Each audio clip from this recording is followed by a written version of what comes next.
Good evening, everybody, and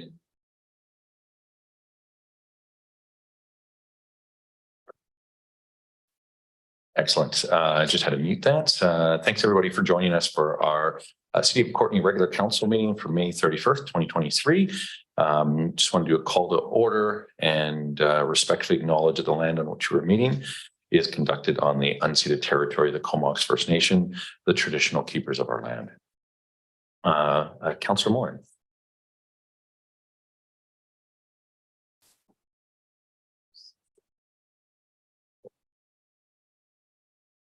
Great, thank you, Mayor. I would like to acknowledge that June 8th, 2023 marks the 31st annual World Ocean Day, which celebrates the ocean's importance in everyday life and highlights the need to protect it.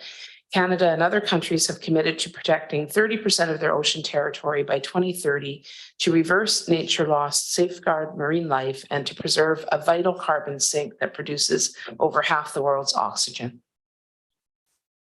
Excellent. Thanks very much, Councillor Moore, for doing that. And Councillor Collin. Thanks, Mayor. I'm pleased to recognize that on June 21st, 2023, the city commemorates National Indigenous Peoples Day, honoring and respecting the rich traditions and cultural practices of the Comox First Nation. The city recognizes the importance of fostering understanding and appreciation for the diverse Indigenous cultures within the community and across the country. We encourage all residents to actively engage in learning about these cultures as a means to promote reconciliation, healing, and mutual respect.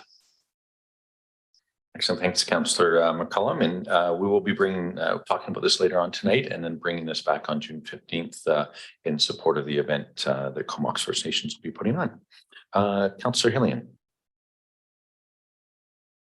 Thank you, Mayor. June 2023 is designated as Myasthenia Gravis, or MG, Awareness Month, aiming to raise awareness about this rare neuromuscular autoimmune disease. This is a chronic autoimmune disorder in which antibodies destroy the communication between nerves and muscles, resulting in weakness of the skeletal muscles. Despite ongoing research, the exact cause of MG remains unknown, and currently there's no cure for this condition. Thank you. Thank you, Councillor Hillian. And introduction of late items, Councillor Moore. Great, thank you, Mayor. Councillor Hillian and I would like to introduce, we would like to ask for an item to be added to the agenda and waive the notice, which requires a 2/3 vote. It's been moved and seconded. Any questions or comments? Seeing none, all those in favor? Any opposed? That passes unanimously. And pardon me, Mayor, but I guess I was supposed to say that it's regarding peer assisted care teams. Thank you. Awesome. I'll take that as a friendly amendment. And thank you very much, Councillor Warren, for bringing that forward. Much appreciated. Next, we have our regular council minutes from May 10th. Been moved and seconded. Are there any errors or omissions in those minutes? Seeing none. Anybody opposed to adoption? And that is adopted unanimously. Next, we have delegation. We have Greg Porteous regarding burning to create biochar. If you want to come up to the podium, if you push the button on the mic there, that'll get your microphone fired up and ready. And as you know, you get 10 minutes to talk, and then afterwards we'll ask some questions. And I'll give you about a 1-minute warning as well. With that, we'll turn on your mic. Thank you, Mayor Wells. Good afternoon, everyone, fellow citizens, Courtenay Council. My name is Greg Porteous, and today I'd like to present to you fire safing of forested property by eliminating tinder dry brush piles. Slide.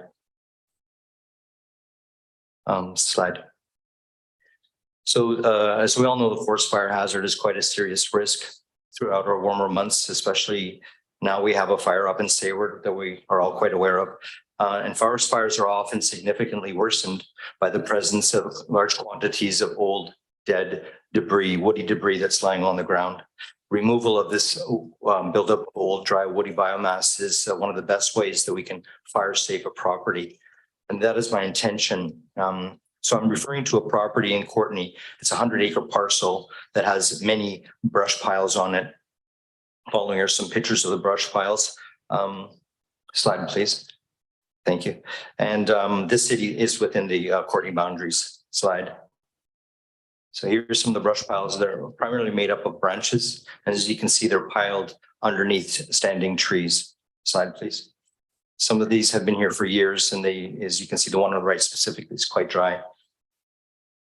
So the slide, please. The property is located off of the Veterans Memorial Parkway. It's that lighter blue shaded block there, and it's owned by a Mr. Raymond Poge. Now, Mr. Poge has given me a verbal permission to conduct contained burns on his property with the intention of eliminating the fire risk, the brush piles. Slide, please. Here's a satellite image of the area.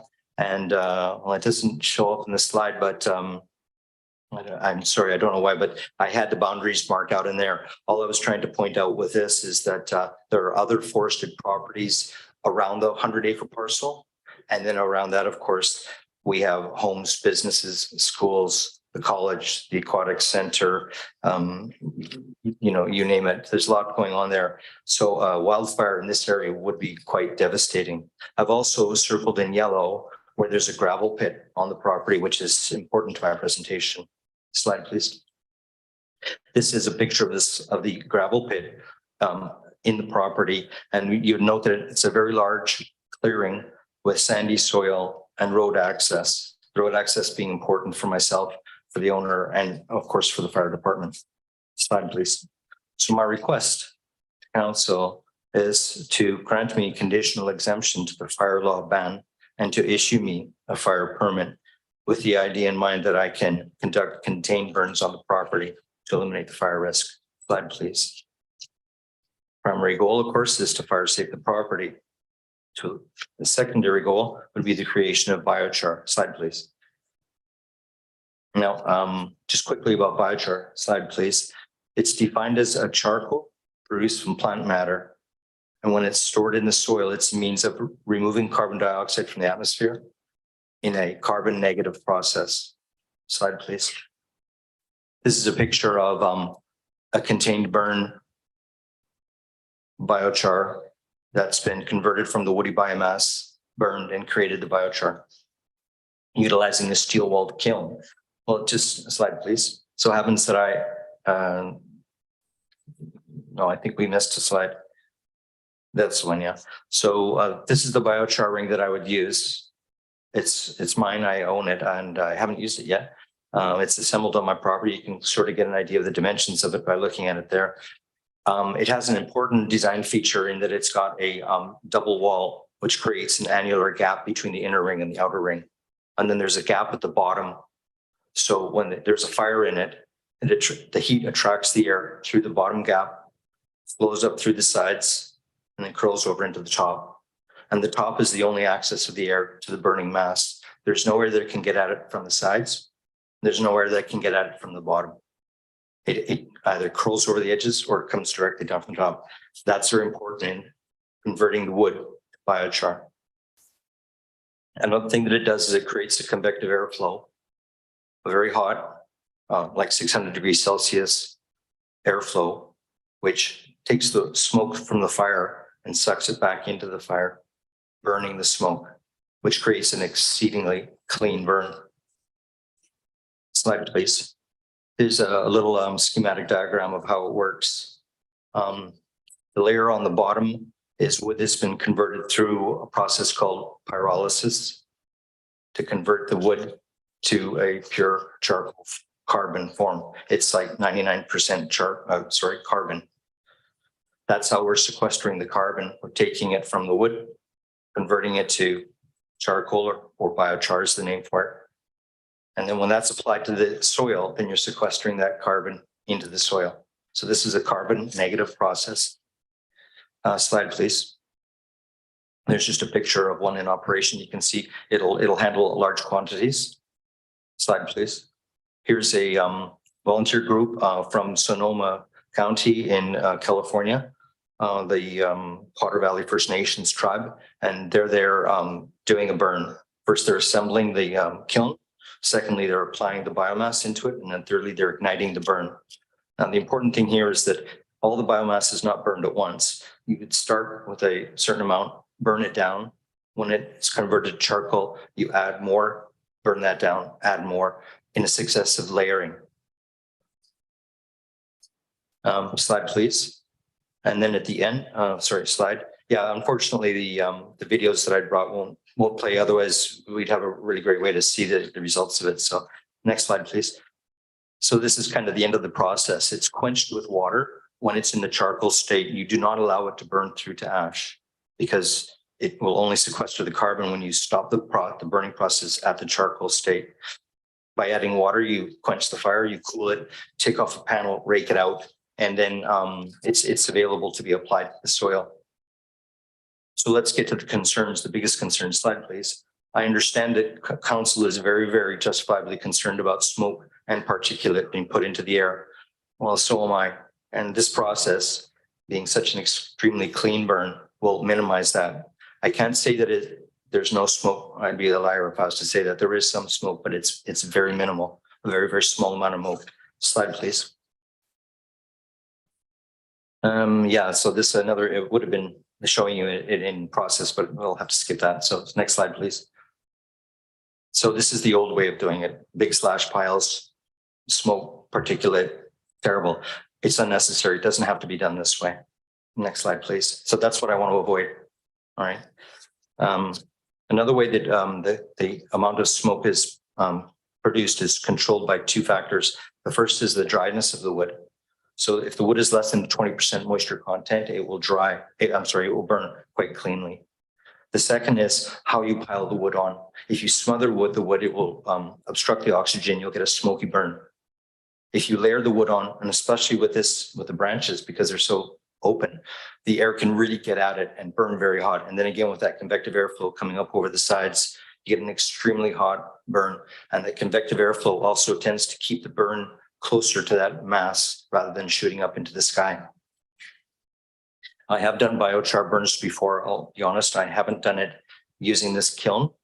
That'd be new for me, but I have done it in barrels. I've made about 6 burns and they've all turned out very, very well. So I do have some experience with this here.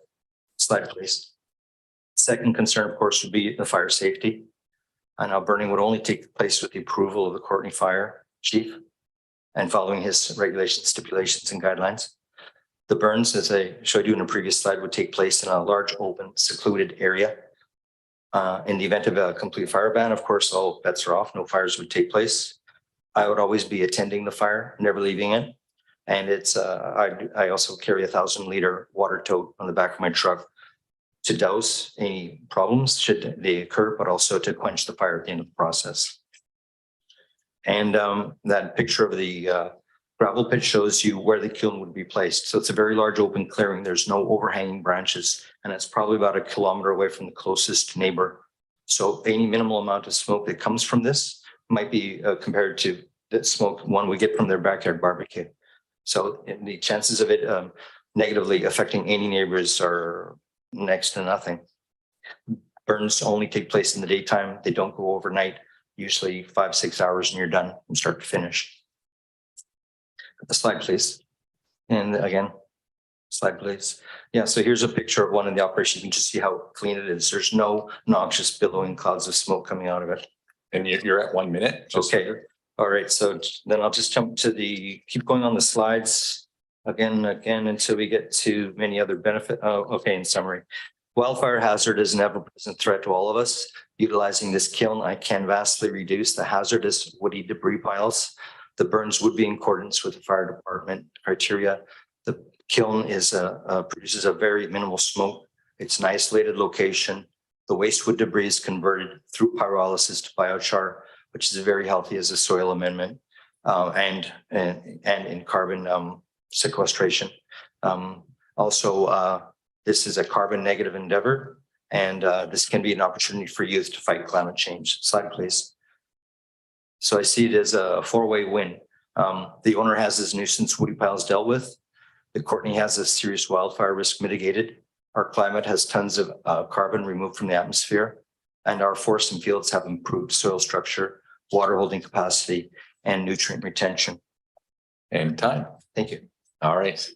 All right, thanks very much for your presentation. Greg, and I do see that's generated some questions, so I'm going to start with Councillor Helene. Thank you, Mayor. Thanks very much, Mr. Porteous. Appreciate not only your presentation, but your civic mindedness and wanting to take this on. I'm just wondering, first of all, if you've had any dialogue with the fire department about this idea. Yes, I've spoken with both the Courtney and the Comox fire chief, and they both seem, well, just about the Courtney fire chief, he seemed quite interested in it. He was already quite aware of biochar.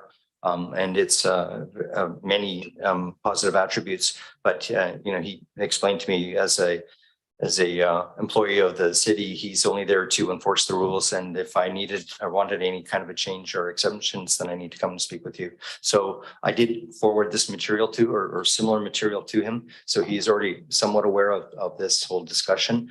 And I hope that you will actually take it up with him. Right, and we would need to obviously consult with the fire chief and the other staff before making any decision, which wouldn't be tonight. My other question, though, is if there's an opportunity to chip the material that is accumulating. Yeah. Okay. So the thing about wood chipping is that it's still taking the woody biomass and converting it into smaller pieces. And if you put it on the ground, it mulches and everything. However, for carbon, the carbon is still being released into the atmosphere. As long any woody biomass, if it's being burned or if it's just moldering away or rotting, it will release its carbon into the atmosphere. It doesn't happen overnight, it happens slowly, but it's still doing that. When you convert it to biochar, it actually locks it into a crystalline state. So you're stopping the carbon release, you're stopping that cycle. So chipping is very good for mulching the soil, but better is biochar. Thanks very much. I'd like to just quickly add, if I may, that I would welcome any type of involvement from any groups, be it the fire department, the parks department. This, of course, has got many different applications, youth groups, schools, anyone. Right now, I'm only one person trying to do something that I really, truly, in my heart, believe is a very, very good and positive thing. But the involvement of other people can only help. Fantastic. And I think that was articulated in some of the slides as well. Councillor Frisch. Thanks, Mayor, and thanks, Greg. I'm really interested. It sounds super interesting. I wonder what your background is. Do you have something that leads you to this area? No, not specifically. I don't. I mean, I've worked, in farms and gardens for quite a few years, and I enjoy the outdoors and all that. And I just recently retired, and I wanted to try and do something positive with my time. And I got quite interested in biochar about a year ago, and I read a book about how to draw down the carbon from our atmosphere and talked about biochar. I'd never heard of it before, and it took me a while to get my head around it, but I really started to get very interested. I read some books, watched tons of videos on it, and now I've done some burns myself, and I'm just completely converted to the importance of it. And if any of you have the time to just Google biochar, you'd be amazed at what comes up.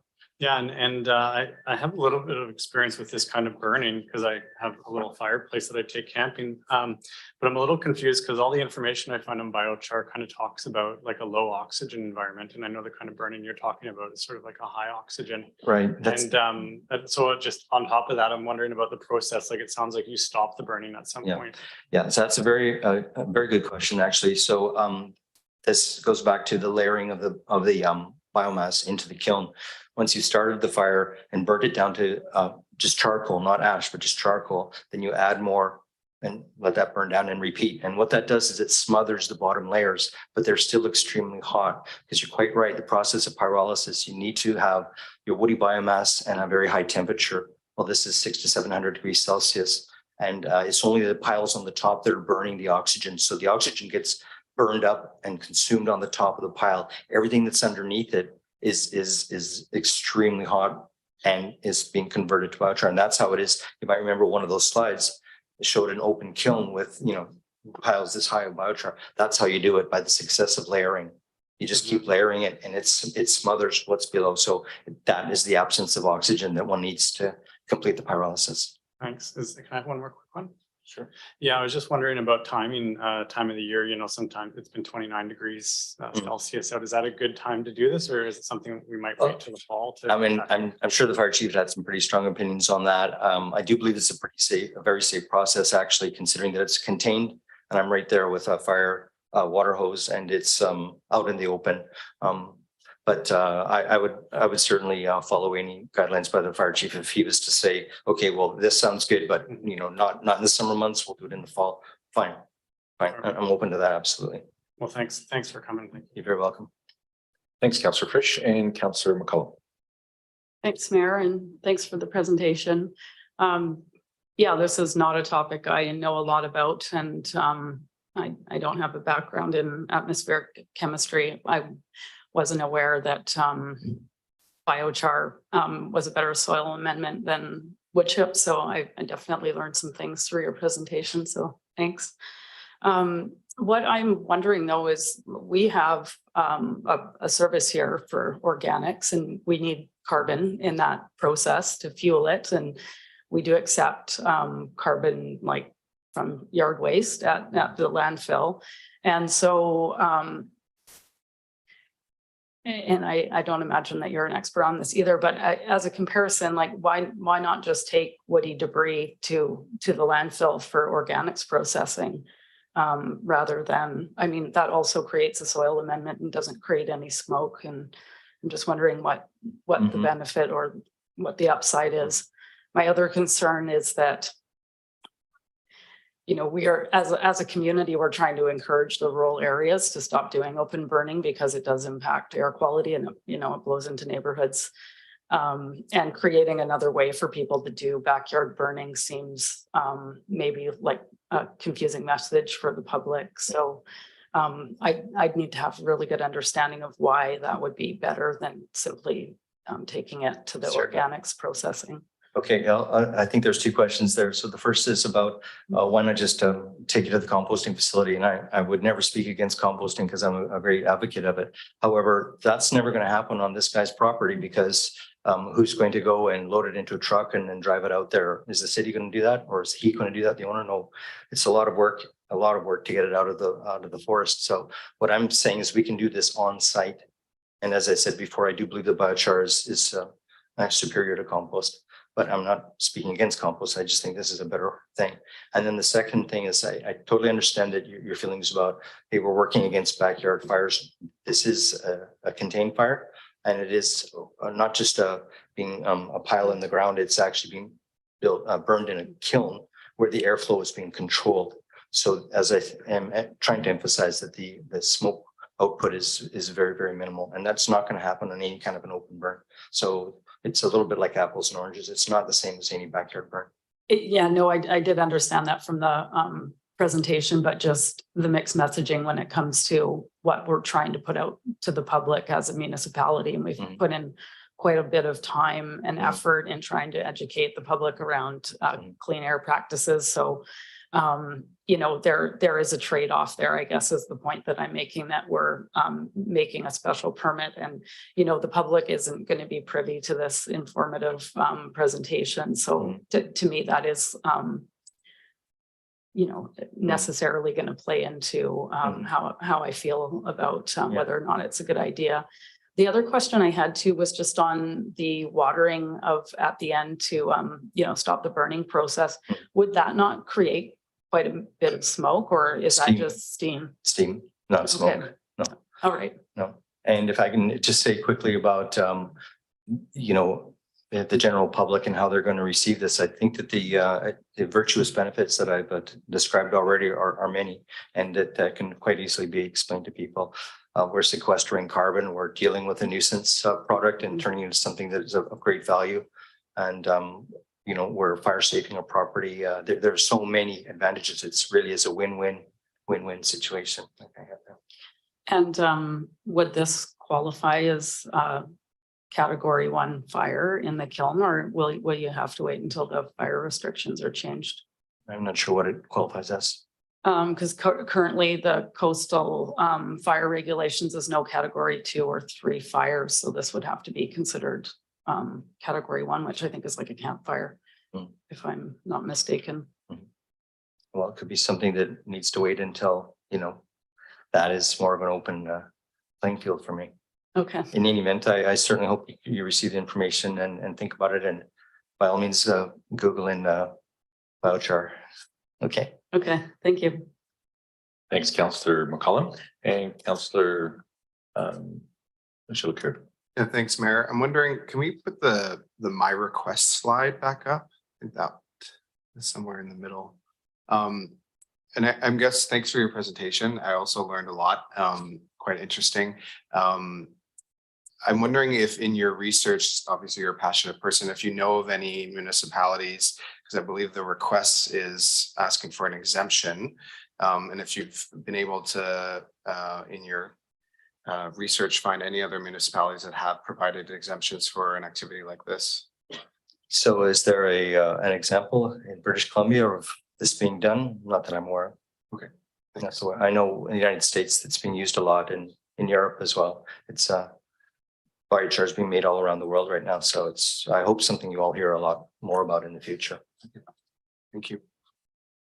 Thanks, Councillor Jolicoeur. I don't see any further questions. I think the main points of concern were brought up in terms of, well, as councillors and mayor, we get to deal with conflict in our community. And I would say wood smoke is definitely one of the top things that we've dealt with over the last 8 years for sure, since we've started air quality monitoring, and especially with our heat inversion that we have here.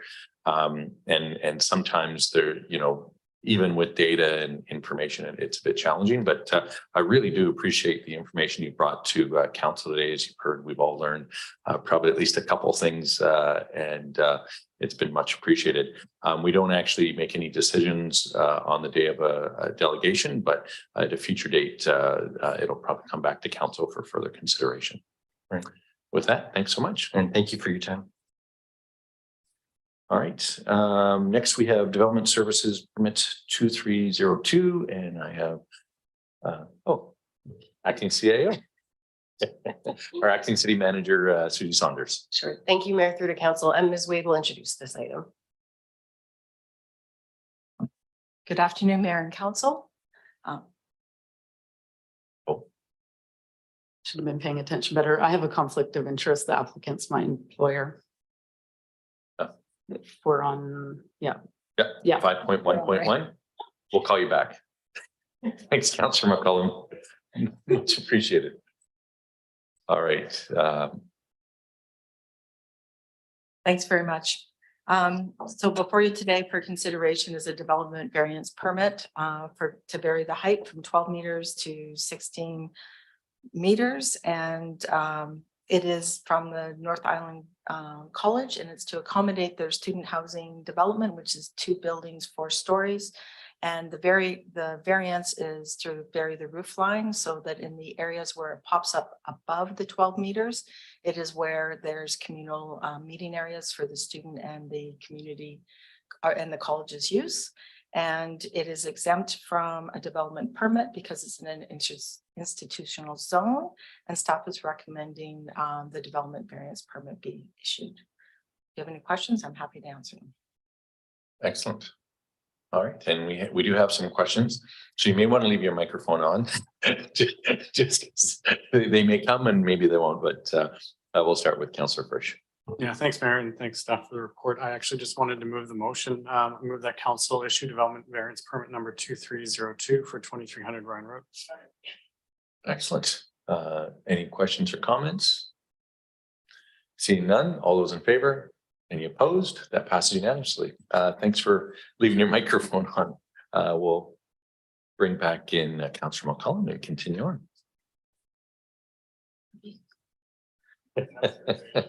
Maybe.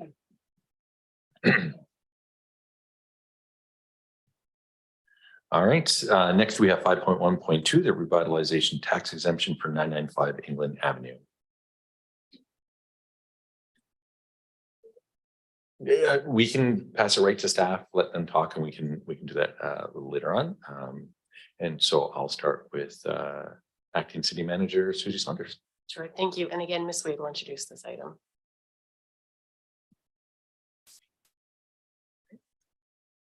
Good afternoon again, Mayor and Council.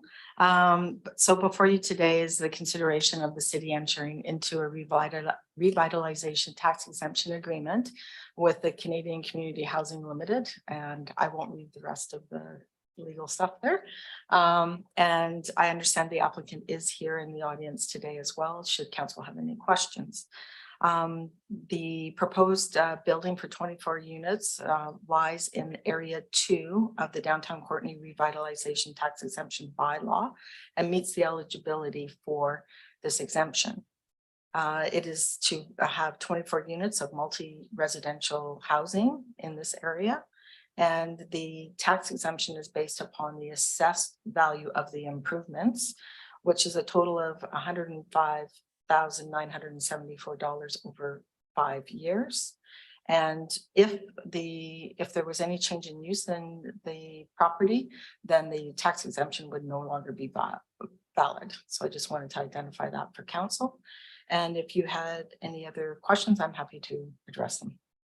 Excellent. And there are many questions I see already. So we'll start with Councillor Hillian. Thanks, Mayor, and thanks, staff. I don't have a problem with the revitalization tax exemption request. I just wanted to clarify, though, we did get a fair amount of correspondence about this project initially with some concern about the density and other things like that. But it never actually came before council. So I'm assuming that the zoning was there for the project. It went ahead and it was just a matter of a development permit that was handled at the staff level. I just wanted to confirm that for the public record. Yes, through Mayor Wells to Councillor Hillian. Yes, there's a BP, a building permit and a development permit ready for issuance for this project, and it has met the required regulations. Yeah, thanks. Thanks, Councillor Hillian. And next we have Councillor McCollum. Thanks, Mayor. Yeah, I'm happy to vote in favor of the recommendation. I think it's a great development for the location in relation to downtown, and certainly meets meets the criteria that was set out in the policy. So I don't have any opposition to it at all. I do have some questions just generally about our revitalization tax exemption, and this seems like an opportunity to ask them, even though it's not specific to what we're voting on. Yeah, I think it may be a good point in time for council to come back and review this, as in my mind, what's really driving development and higher density projects is providing more open zoning options in terms of higher density, which we're moving towards with our OCP. And then the increasing value of property motivates further development. And we've seen property values in our community probably double in the time that we've put this revitalization tax in place. And to me, that probably has is a much bigger driver in development than providing a tax exemption. At least that's my take on it. Perhaps some others would disagree, but I do wonder, how we go about looking at this again and deciding whether or not it needs any changes. So I guess my question is to staff as to whether or not council should bring a motion forward, or if it's just something that we could consider adding to the work plan at some point.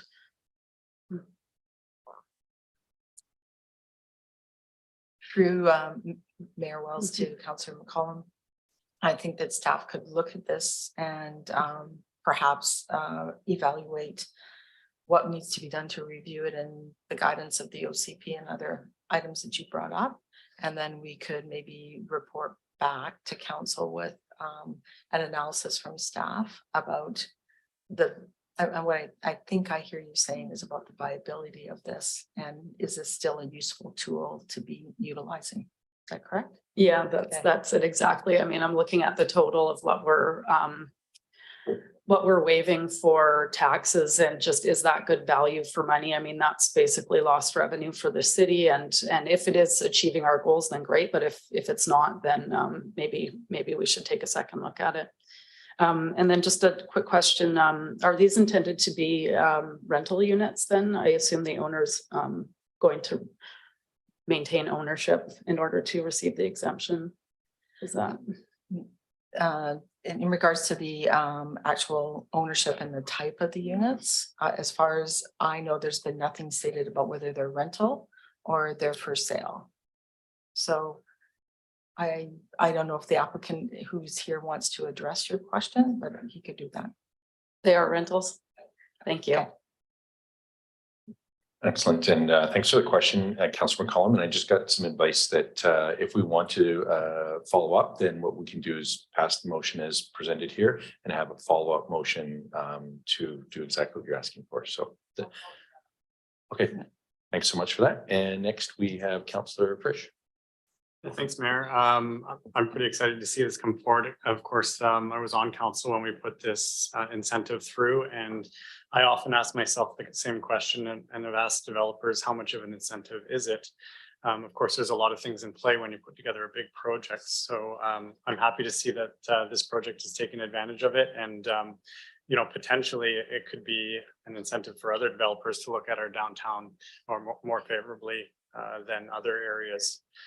Like greenfield developments or stuff outside of our corridors. But I do agree with the statements made by Councillor McCollum in that it is worth having a look at and seeing where we're at with that.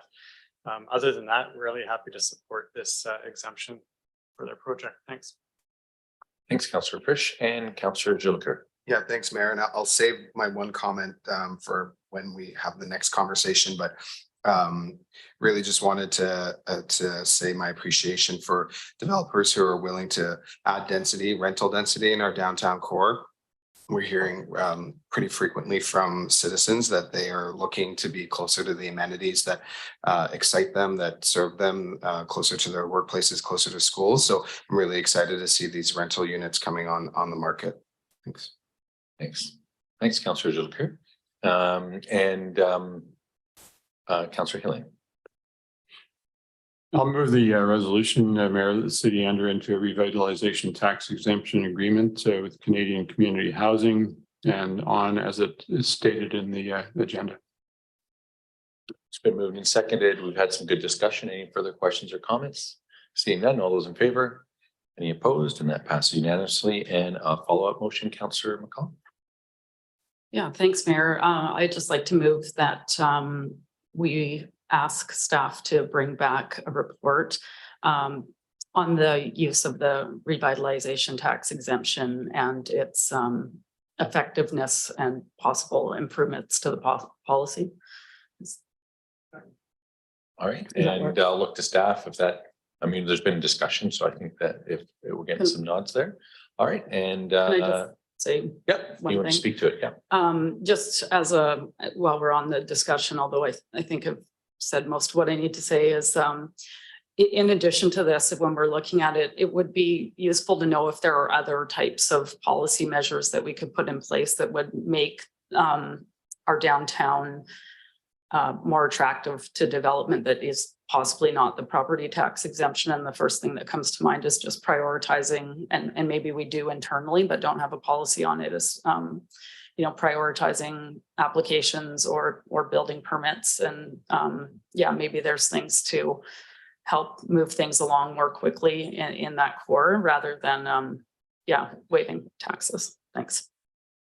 Thanks, Councillor McCollum. Appreciate the motion, and Councillor Jolicoeur. Yeah, just really quick. Thanks, Mayor, and really support this and speaking right before the meeting with staff on this exact thing. So happy that Councillor McCollum brought it forward. I guess one of the things I'm looking forward to seeing, if possible, in the report is how many have we approved under this bylaw and the relative understanding of the development community of this as a benefit to them, and if there's any applicants that move forward and that this was an issue for them. I doubt that there was, but interested to see some of those statistics around the usage of the current bylaws as it reads now. Excellent. And Acting City Manager Susie Saunders. Thank you, Mayor, through to Council. Just reflecting on the original motion and what's been added since, we need to make sure that the motion reflects the request for the staff work. So maybe if Ms. O'Connell can read the motion, it sounds like we may need to add something around looking at other tools for downtown development, just considering Councillor McCollum's addition at the end. Thanks for that. Madam Clerk. Thank you. As you're just discussing, because Councillor McCollum's motion was more idea concept, I expanded on it a bit to try and capture this. So, you know, I'm not a fan of things like friendly amendments, but I would take it as implied as long as council does. That council directs staff to report back to council on the use of the revitalization tax exemption and its effectiveness and recommend possible improvements to the policy that further incentivize development to the downtown core. You'll take that as a excellent. Thanks so much, Ms. O'Connor. Much appreciated that feedback. And Councillor Frisch. Yeah, I'm generally supportive of the idea, and I also want to be a bit cautious because we're throwing this on staff's plate in the middle of a meeting instead of in our strategic planning. But yeah, I've been talking about this for years that we might need to look at it, and because as Councillor McCollum pointed out, we're passing off on a lot of taxes, but of course that's the idea. So there are probably some other tools available around amenities and infrastructure in our downtown area that are worth looking at too, because I know they can be quite expensive compared to other areas of town which are newer and easier to develop. So I'll certainly support this. Thanks. Thanks, Councillor Frisch. And I do believe like there's no timeline associated with this. So it's likely going to end up on a management report. And then, you know, as staff are able to attack it, I'm sure they'll do a fantastic job. So again, I think we've done a good job with a motion on the fly. So any further questions or comments? Seeing none, all those in favor? And that passes unanimously. Thanks again, Councillor McCollum, for bringing that forward. Next, we have the 2023 Pride Parade proposal, and we'll start with Acting City Manager Susie Sanders. Thank you, Mayor. Through the council, Mr. Shaw is going to introduce this item and the two items following that. So I can just skip right ahead to that. Thank you.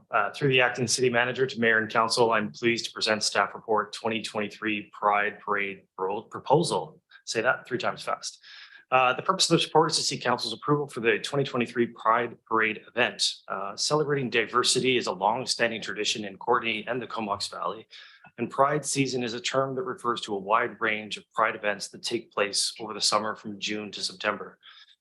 When the 2SL LGBTQI+ communities and allies come together to spotlight their resilience, celebrate talent, and recognize community contributions and inclusivity.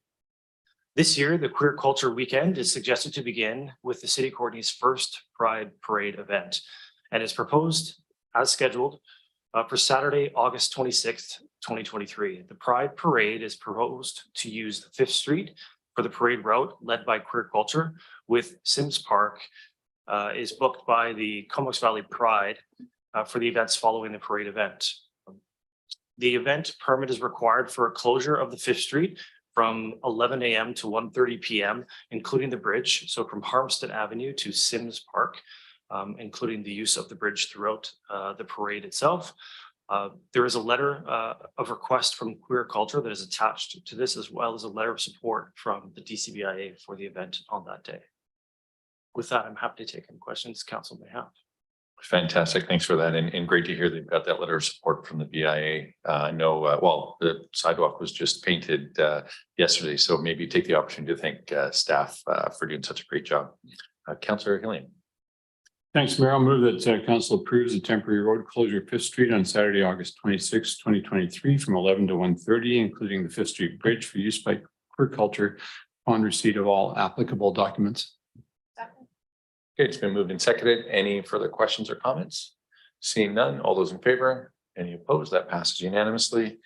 And we are on to BC Active Transportation Grant application for the 5th Street corridor improvements. Thank you. Councillor, do we want to move it first? I'll move it for you. How's that?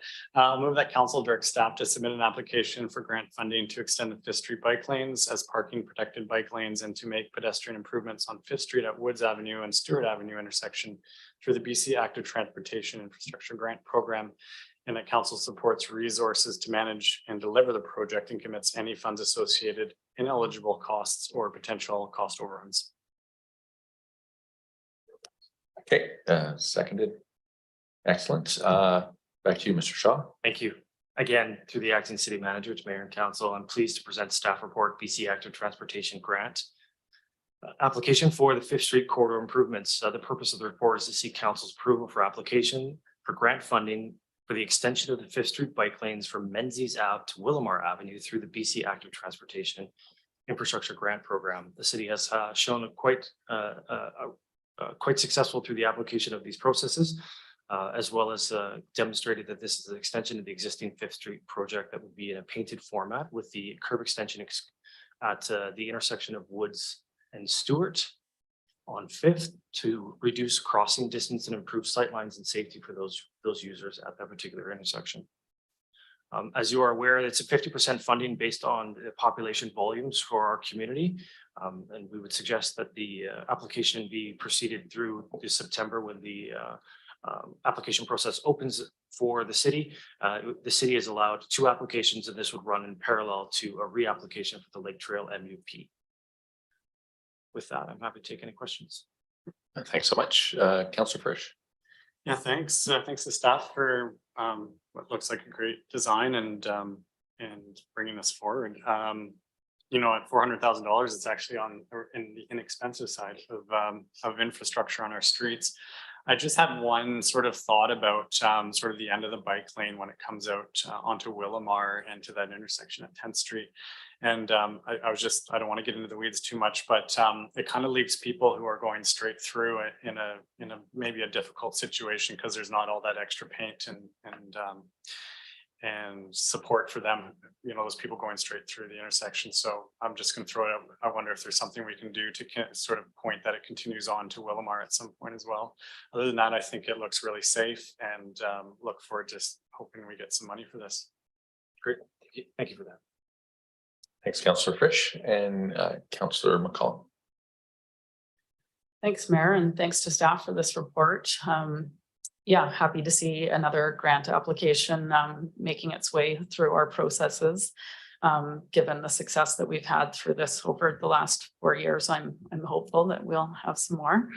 I particularly like this project because it's expanding some of our busiest bike lanes in our community, and that it's also prioritizing a route to 2 different schools. I just had a question. Given that the first phase of these bike lanes was considered a pilot project, and this is now a continuation, and it's taking in some different design. If you want to speak at all to some of the things that we learned from that first project and how it's been implemented into the designs for the second phase. Great, thank you for that question. Through the acting city manager, this particular design is in an interim format, so it would be a painted, protected facility, not the exact same as the format that has been constructed on the lower part of Fifth Street. So it takes similar aspects to that of what has been designed and implemented on the 17th Street portion in terms of painted, with the exception being the intersection at Woods and Stewart for the curb extensions, which would coincide with the mechanism for the cyclist to traverse across the elevation through that intersection in a protected format. But just speaking generally about some of the lessons learned through the application of the Fifth Street project and some of the improvements that have been made in terms of testing out what would be then potentially a new format of accepted infrastructure on 17th Street. Some of the major concerns and comments that we got back from the Cycling Coalition and the users as well as pedestrians is creating a separation either vertically or horizontally between the 2 users, giving that as we're trying to match speed differentials between both motorists and cyclists, we also want to be mindful of the speed differential between cyclists and pedestrians. And so that was one of the significant gains that we learned in terms of feedback through the introduction of the cycling infrastructure on 17th Street. And that would be something we'd look to continue forward. That would come at a cost, obviously, from space, but given the width of that particular corridor, there is availability within that. It would be a refinement of the existing greenscape to support that vertical separation between the 2 user groups. Thanks for that. And Councillor Joker. Thanks, Mayor. And thanks for staff for spending some time with me this week to level me up with my cycling network lingo. And so I just heard staff respond that this is, in fact, the proposed design is an interim. So wondering if you can speak to what the eventual goal is for this corridor in terms of what the design will look like. And then just looking at the two recommendations, the two options being proposed by staff. Option one has a second that statement around project ineligible costs and potential cost overruns. But further back in the staff report, it speaks to the grant requiring that applicants agree to covering those costs. And so I'm just trying to understand our logic here. If option two is presented as an option, would we be eligible for the grant if they are in fact part of the grant is that we do cover the ineligible costs and potential cost overruns? So two questions. So fair enough. If I may, I'll start with the latter. Seems to be fresher in my mind. The requirement for application through for successful application through the BC AT grant program is that the community that is applying is provided within their financial documents to support the full cost of the project and any cost overruns that may exist to bring it to completion, so that you've shown that you've balanced your book sheet or your books through the process, and that there is going to be no debt incurred as a result of it until such time that the province can then provide you with funding once the project is completed, because they only pay you thereafter. The second one's not. Correct. Yeah. The first question was the end goal for this corridor. As you shared, this is our interim design. Just so the public might be aware Yeah, of where no, we're absolutely. thinking of going with this, given that the first part of Fifth Street is one type of design, one type of facility, and that this is a different type of facility, cycling facility. It's a great question. Thank you for that. Yeah, the ultimate or the finality of this corridor would be to near match the existing corridor, so that the corridor would be complete in its total design. So that would be a fully protected AAA facility where the cycling track is in separation from there of the road surface and elevation wise as well. So to match or mirror as close to the existing facilities that have been completed. And the interim solution is a solution in which staff are presenting to provide the acquisition of the area or the space for the cyclists to utilize in the short term until funds can be allocated to support the full completion of the works and services. Thank you. Thanks, Councillor Chilipur. Appreciate that. And Councillor Frisch. Yeah, just a quick follow-up thought, and I don't know if you guys gave any thought to that space around Woods and Stewart. It looks like those what did you call them, bulb outs, or yeah, there's like all this extra space there, and I wonder if you guys are thinking, you know, what to put in there, if you've contemplated that further in the design process. It's a great question. Pedestrian peninsulas is exactly what they're called. And in terms of what we've decided with respect to the concrete or the hard surface space that's there, it's undetermined at this time. I know that there's discussion around vegetation and street plantings in terms of providing green space for our communities, and that would be definitely an aspect that the staff would look at. Yeah, it makes sense, and it's always, I'm sure, it always affects how much it costs to maintain in the long run, but sometimes it's an opportunity to create community building spaces, you know, whether it's painting it colorfully or putting in benches or whatnot. But thanks. Excellent. I don't see any further questions or comments. So really happy to see this coming forward. And I know there's a lot of residents in that area that are keen to see these improvements coming. So really appreciate staff working on this. And obviously there's a few ifs in there in terms of getting the funding, et cetera. It says it's budgeted for if the grants approved in 2024, 2025. When do you expect to find out if the grant application is successful? It's a great question. Thank you for that. So the grant application process opens in September. Typically, we hear success in the early part of the year following, typically before February or the end of February following year. Okay, so it might be a late-ish budget item if it comes next year. Yeah, so similar to historically, when we've made these applications, we would present this as a standing item within the budget, and the expense would occur if success were to occur with respect to the grants, unless council said otherwise. Perfect. So we'll be prepared for all eventualities. Exactly. Fantastic. Thanks for that. I don't see any further questions or comments. All those in favor? And that's unanimous. I need to ask about opposed. All right, we'll move on to traffic calming in the 500 block of Third Street. Hey, Councillor Frisch. I hope I didn't miss a memo about passing motions later on, but I'll move that council direct staff to implement additional traffic calming measures on the 500 block of Third Street as outlined in the conclusion of the report. Fantastic. Back to Mr. John. Thank you. Again, through the acting city manager to mayor and council, I'm pleased to present staff report traffic calming in the 500 block of Third Street. I'll preface the report and the conclusion of the report with an acknowledgement of the history that has transpired in data acquisition and collection of information and community consultation that has happened within this particular area for a number of years, predating myself. And so I took the liberty to attach some of those correspondence and some of those studies with this report, just to showcase how committed the staff have been to this particular area in terms of recognizing the issues that have historically been within the Old Orchard area, and staff's commitment to ensure that the measures that have been undertaken thus far have been impactful and meaningful and turned out to be what has been intended. So with that, I'll carry on through.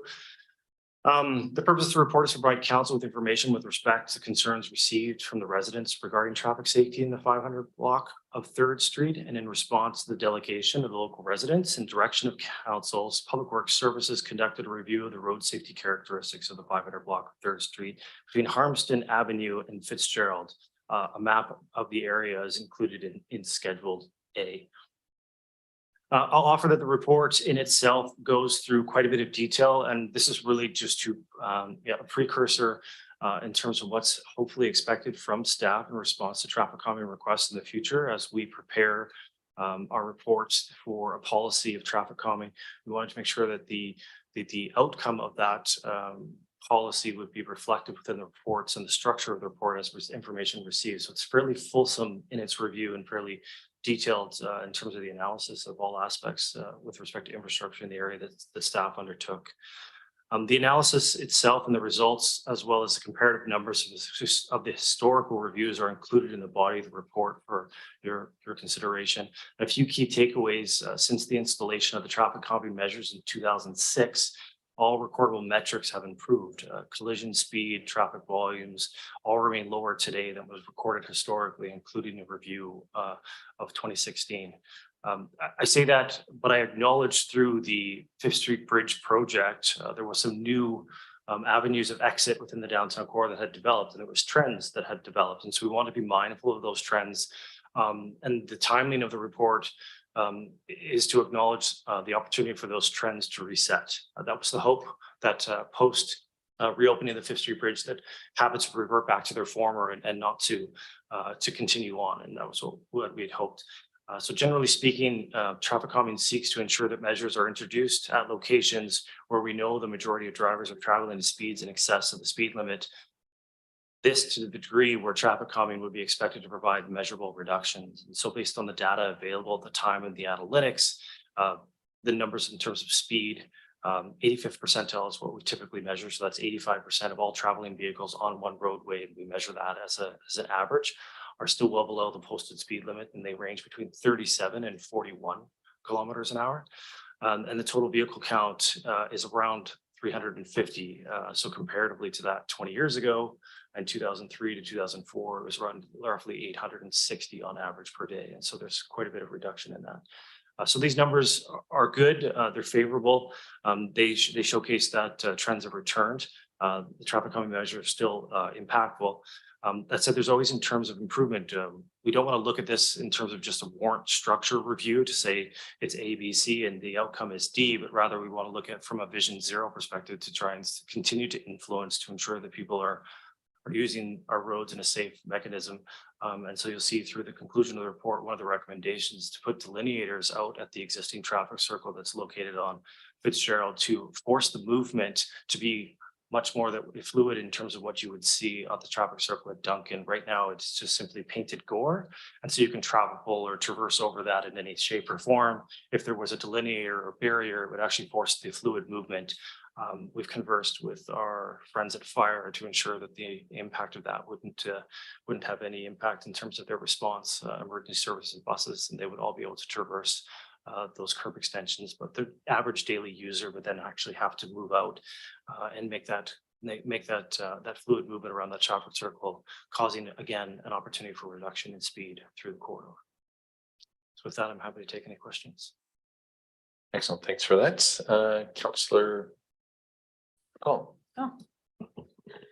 I'm first this time. Yeah, thank you very much for this report. I found the analysis and the information provided to be very helpful in supporting the recommendation. And I was also happy to see that there are some improvements that we can still do, despite the fact that our previous efforts have obviously made quite a difference over the years. And then I just want to speak in favor of having more constrained turning, which is what the suggested action will do. My biggest concern around traffic circles is that vehicles are able to exit them at quite a higher speed and enter them at a higher speed, which is not so concerning if you're in a vehicle, but for pedestrian safety, it really can make the difference between a survivable accident and a non-survivable one.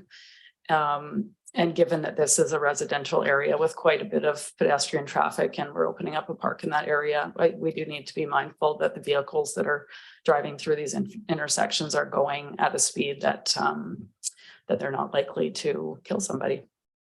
Thanks. Thanks, Councillor McCollum and Councillor Hillian.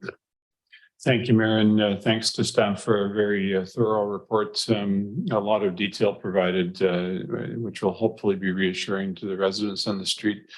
I'm always amazed at the perception of what traffic is like. And then when we actually see these studies and we realize that, when you put a measuring device out there, it isn't really as much as when you're actually standing there and hearing a noisy truck go by. So, but clearly this is an area of the community that has become busier over the years, and that's what people are reacting to. So I really appreciate the work that in relation to the roundabout, the traffic circle. That's where people had asked to have a bullnose installed that would actually prevent people from driving through there. But what you've come up with is a way of making sure that we don't have trucks blitzing over the circle and slowing down. I am just wondering if the development of McPhee Meadows and that entranceway at the corner is going to materially change any of the recommendations here, or if you think the track we're on will address that increase in volume that we do expect from that development. Yeah, thank you for that. It's a great question. If I may, through the acting city manager. Adding a park amenity is going to draw people to the destination or to the location or to the area of which we understand.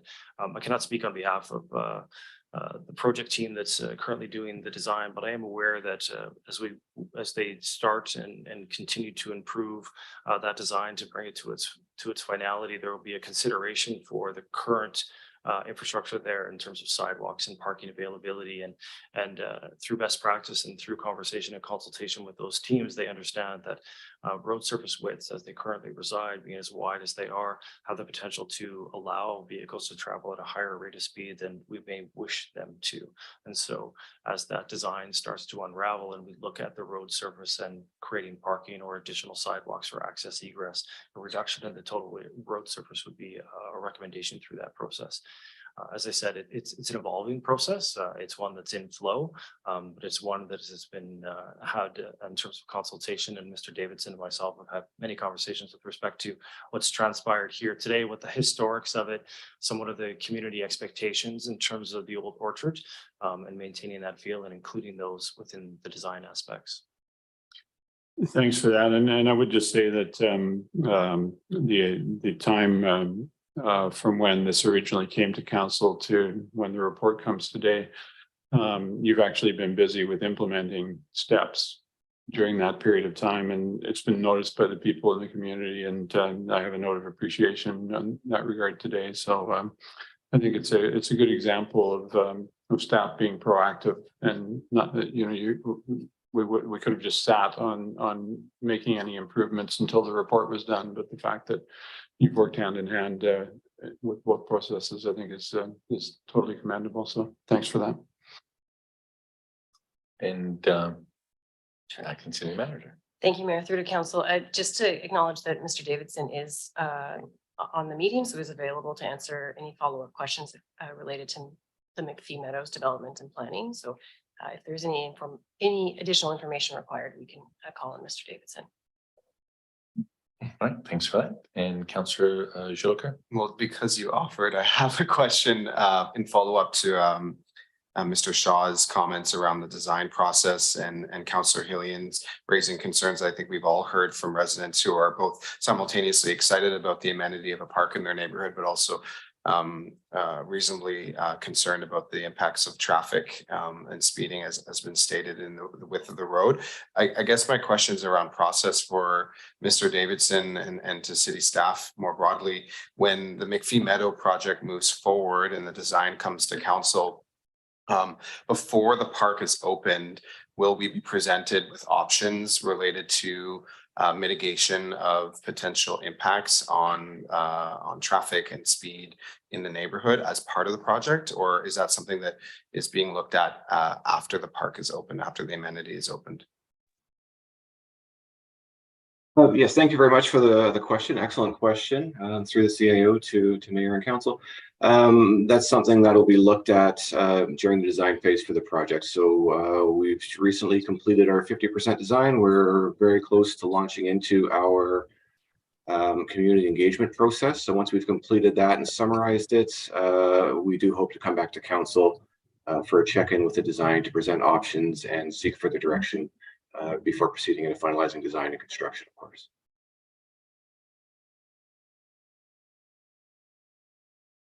Thanks very much, Councillor Jolker. And one thing that stood out for me in the materials that were part of this report was the photo that was used in the submission from the residents that had a photo of or not a photo, but they actually had a turtle on the, you know, stay slow kind of thing.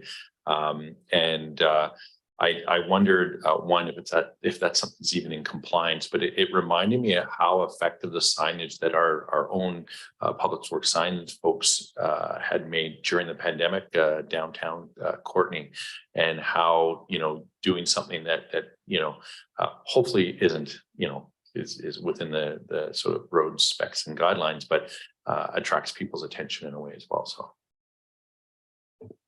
It's a great question. Thank you for that.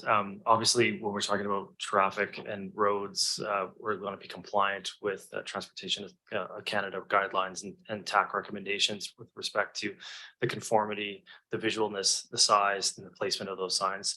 They have to be uniform and they have to meet those standards. That's not to suggest that additional branded sign, much as the signs that we use to identify our farm road within our community that are creative in nature, that draw attention, that make a statement or say something in particular that we want to communicate or convey to our residents or our guests can't be done. But when we talk about regulatory signs, they risk performance requirements. Okay, that's good. And maybe not a conversation for today, but maybe a conversation when we're looking at woods, which, you know, can't necessarily affect the speed on there, but maybe a couple of signs that would provide a measure of not just comfort for the folks that live there and the children that are walking, but also to the drivers to get some attention. So I appreciate the answer. I don't see any further questions or comments, so we'll call the question. All those in favor? And that's unanimous. Fantastic. Next, we have Downtown Public Washroom Herbaloo update. And so I think just for receipt. Oh, there is a motion. I'll pass it over to staff. Sure. Acting City Manager. Thank you, Mayor. Through to council. pleased to present to you the report on the downtown public washroom, the Urbaloo 24-hour pilot update. The report provides a summary of the 24-hour pilot for the Urbaloo, which was installed in December 21, with the pilot initiated in March of 2022. As a summary, overall, the 24-hour operation of the Urbaloo resulted in significant operational challenges and safety risks to both users and staff, including extended closures due to required maintenance and or repairs due to vandalism during the pilot program. The vast majority of these issues can be attributed to the overnight operation as outlined in the report, and did result in significant service disruptions, meaning the Urbaloo was unavailable for significant periods of time in that pilot. And additionally, the majority of the use during the pilot did occur in the daytime versus the overnight hours. Since March of this year, the Urbaloo has been operating in alignment with other public washroom operating hours, so typically dawn to dusk, those shift throughout the year. And while it has experienced a few issues, they are very typical of our public washrooms. It's remained in operation without significant service disruptions or damage. And we're seeing approximately 21 uses per day compared to about 27 when it was open 24 hours a day. In looking at other operating models for 24-hour service provision, the city would need to consider both capital and operating investments in order to adequately monitor and staff an overnight public washroom operation and provide staff who worked in that environment with a safe working space. As outlined in the report, the operating costs would range from $185,000 to $240,000 a year to do that, plus any additional capital costs. As such, staff are recommending the Urbaloo continue to operate in line with the rest of our public washrooms, operating each day from dawn to dusk. And this recommendation reflects the desire to have the public washroom remain accessible and usable, ensure the safety of all of the users, and reflects that the majority of its use has been during daytime hours, and of course, available for any questions. Excellent. Councillor Moore. Great. Thank you, Mayor. Thanks so much for the report. I know we've been waiting to find out some of these numbers and things like that. And of course, we've been aware of the vandalism. Couple questions. Well, first of all, I'd say that I have received some feedback that folks are appreciative of having that washroom downtown. Regular shoppers, seniors, people with kids, etc. So I think, as indicated in the report, it has been a benefit to have that extra washroom.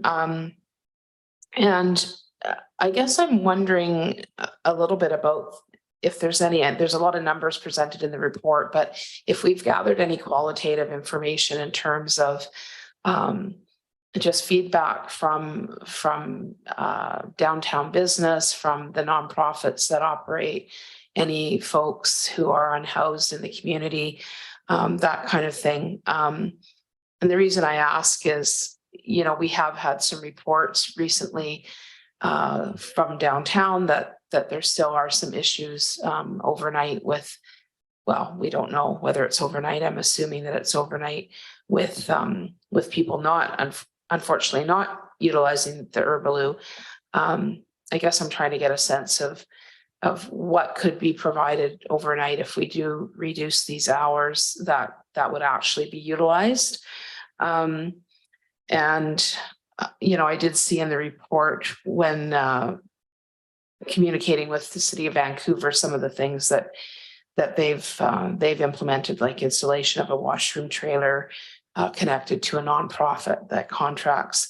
So I guess I'm just wondering about that aspect. And I guess my final question is around, we're obviously able to find out when the usages are occurring, the times we have our staff servicing. Are we able to find out over the night if people are attempting to use the facility and there's someone locked in? Is there any way that's flagged that people are trying to actually utilize it and there are lock-ins happening? I guess those would be my main questions. Yeah, I mean, it does sound like it's been very well utilized. So just trying to work out some of the challenges that we're having.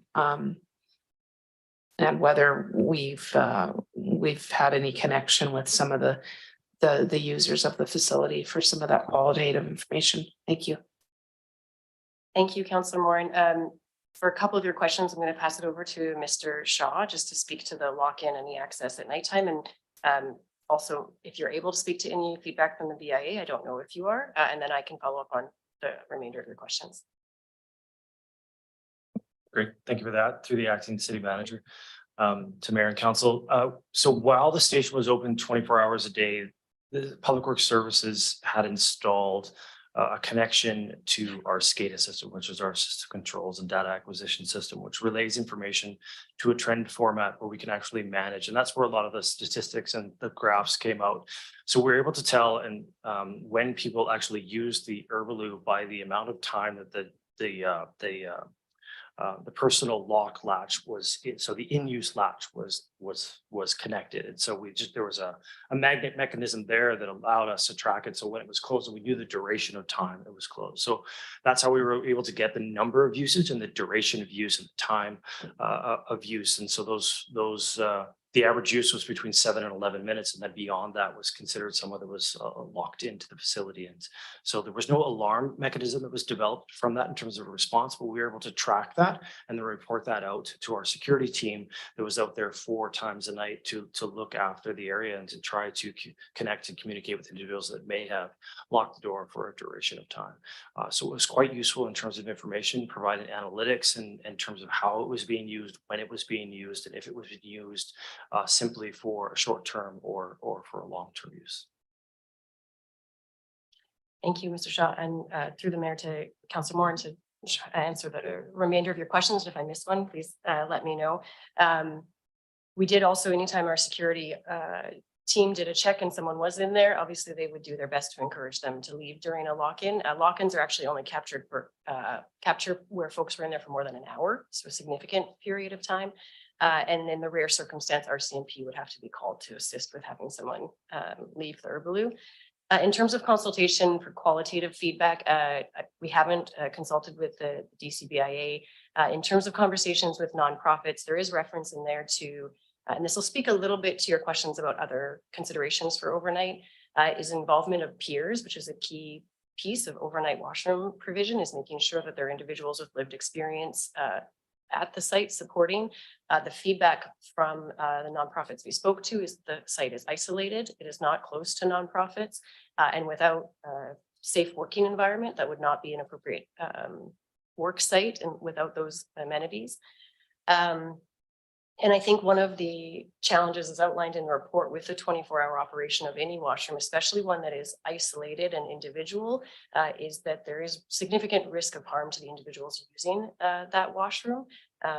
And so whether or not it's open 24-hour, we may still have individuals not accessing it because they are isolated and alone, and there's not someone there to call for help or to check on folks or to offer assistance or support. Speaking to the consultation with the City of Vancouver, the trailer option is still not 24 hours, actually typically only runs 10 to 12 hours a day. They have very few 24-hour operations in the city, and most of those are outside of the downtown core, actually.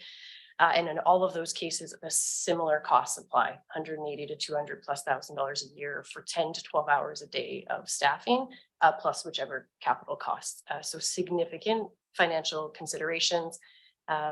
And again, really, in order to support an overnight operation that is safe for everyone, requires staff and peers and then physical space. So I believe I've answered all your questions, but if I've missed anything, let me know, please. Oh, yeah. Just give me 1 second. There we go. Yeah, I guess it's just really difficult to know. You know, we have had an increase, I would say, in emails from primarily businesses around defecating in the downtown. And, you know, it appears to have coincided with reducing the hours. Like, we've had more emails since those hours have been reduced. And so it's, I mean, I totally understand that, you know, the lock-in issue is a huge problem. Safety is a huge problem.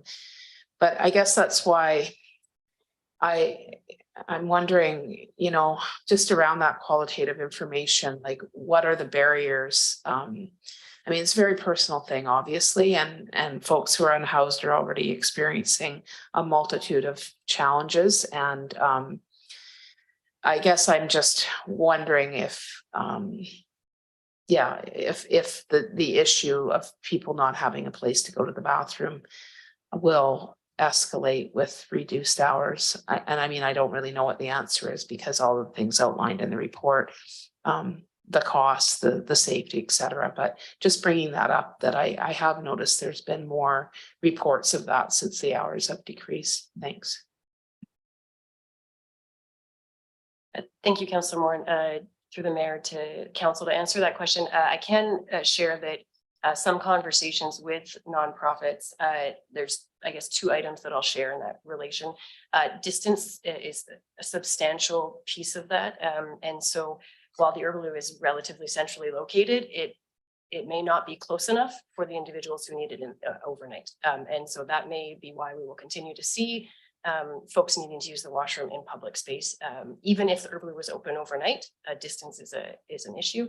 And also just some of the health complications that individuals who are experiencing homelessness are facing means that a washroom might need to be available immediately. And even if the Herbaloo was open overnight, that may not meet their just their health and physical needs. And so it's much more complex than just having the facility available. Thanks for that answer. Thanks, Councillor Moore, for the question, and Councillor Hillian. Yeah, thanks, Mayor. I just want to acknowledge that when we originally opened this facility, the recommendation from staff was that we not have it open overnight. But we felt that for some of the reasons being discussed here, that it was important to have it available. I just want to say that it's pretty clear that staff were right and council was wrong. I also appreciate that staff didn't put a big "I told you so" across this report.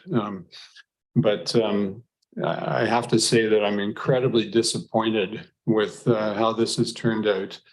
The vandalism that occurred to the Herbaloo was gut-wrenching.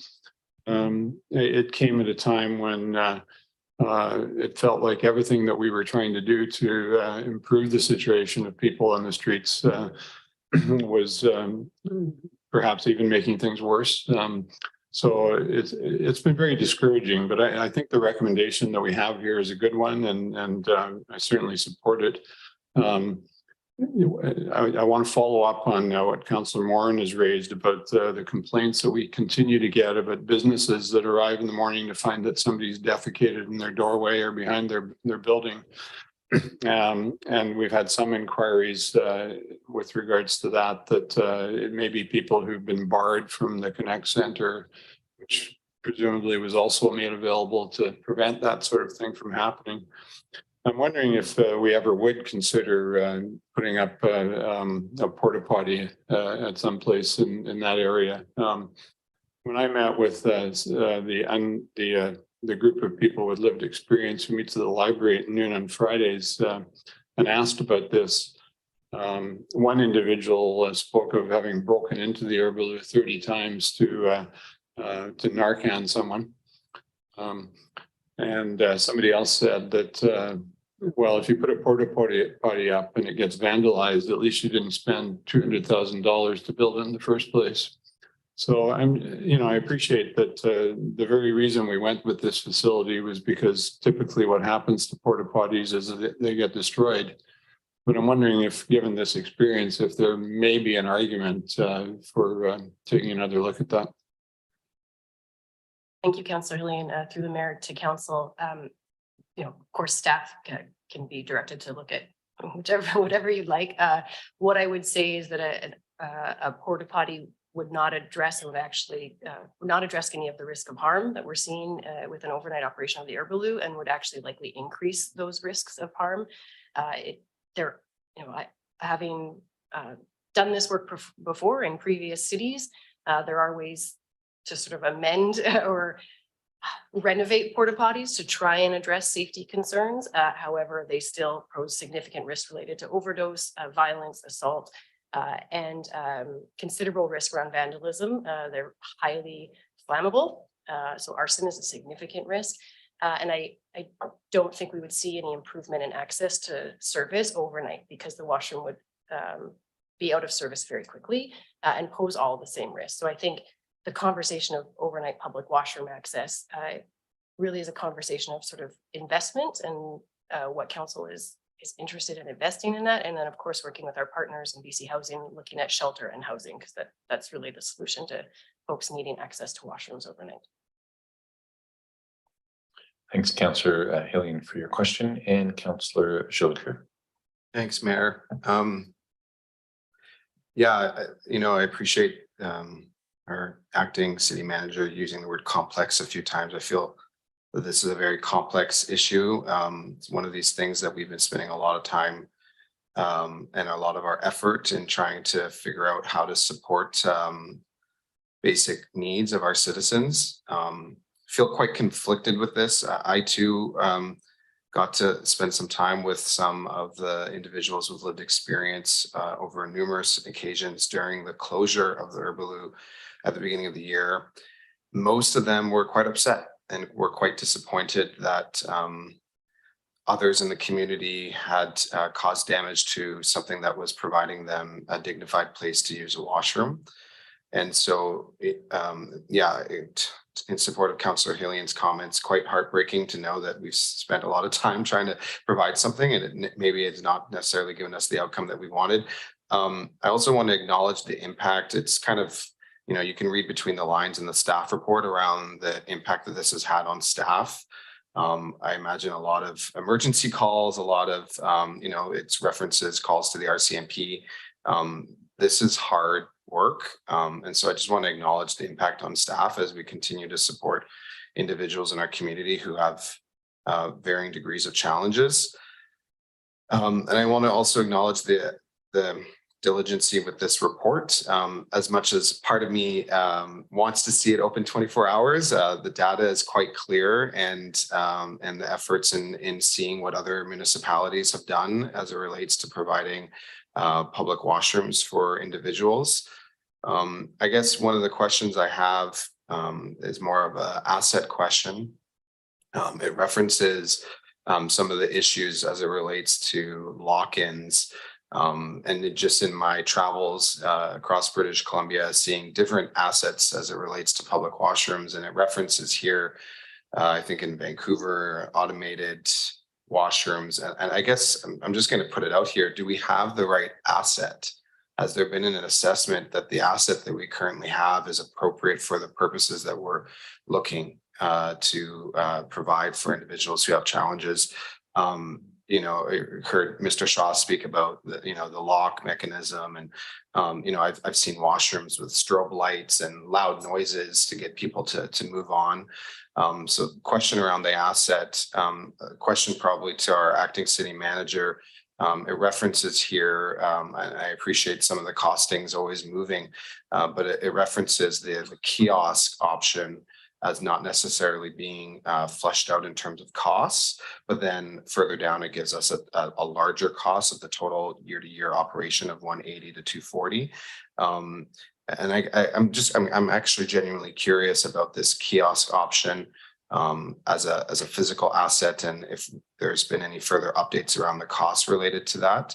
I know here that it talks about the costs related to the day-to-day operations for peers or staff who would use a kiosk. But I'm wondering if staff can speak to that as a potential option. Thanks. Thank you. Through the mayor to Councillor Jolicoeur, and I'll pass it over to Mr. Shaw if you have anything to add afterwards. In terms of the right asset, a number of improvements were made to the Herbaloo through its use over the first year. That said, in my conversations and with the City of Vancouver, but also my experience with porta potties, trailers, automatic public toilets, and facilities that are actually run 24/7. The key piece in the success of any overnight public washroom is staffing. That is, without it, every type of asset experiences the same challenges and poses the same risks. As you articulated, this is a very complex conversation around something that's as sort of simple as the human need and right to having access to washrooms, but they also represent private spaces for individuals who are homeless, who have no other private space. And so in our discussions with other cities and also my professional experience, it's not the asset as much as that it is the staffing support necessary to maintain that it's continued to be used as a public washroom. Of course, it sometimes acts as a private space, but that there's someone there to help and support and guide folks. So unfortunately, the asset is not particularly the answer that way. And so that's probably the answer to that question. In terms of the kiosk, I did receive some updated information, and a kiosk is less expensive than a trailer, but it's still capital costs. The upfront capital costs appear to be in the sort of $5,000 to $15,000 range. And then there's a rental cost on an annual basis, probably looking in the sort of $10,000 to $15,000 annual range, because if you rent it versus purchase it. But the most substantial cost is staffing again. So even if it's a relatively small amount of capital dollars, the ongoing staffing costs, and again, those staffing costs are just 10 to 12 hours a day of operation. That's still significant. So a kiosk again would be significantly less than a trailer, but that also doesn't account for the liability that the city takes on if that kiosk for some reason was damaged to the point of where we'd have to pay for it. Yeah, hopefully that answers your question. Yeah, it does. Thank you. And just a last comment, Mayor, if possible, as it relates to some of the larger issues that we've been facing and spending a lot of time on. I think that on page 4 of the report, the lock-in statistics, I mean, this is another data point, I think, for our staff to consider in utilizing when we talk about our housing and supportive housing plan that I know staff are working on.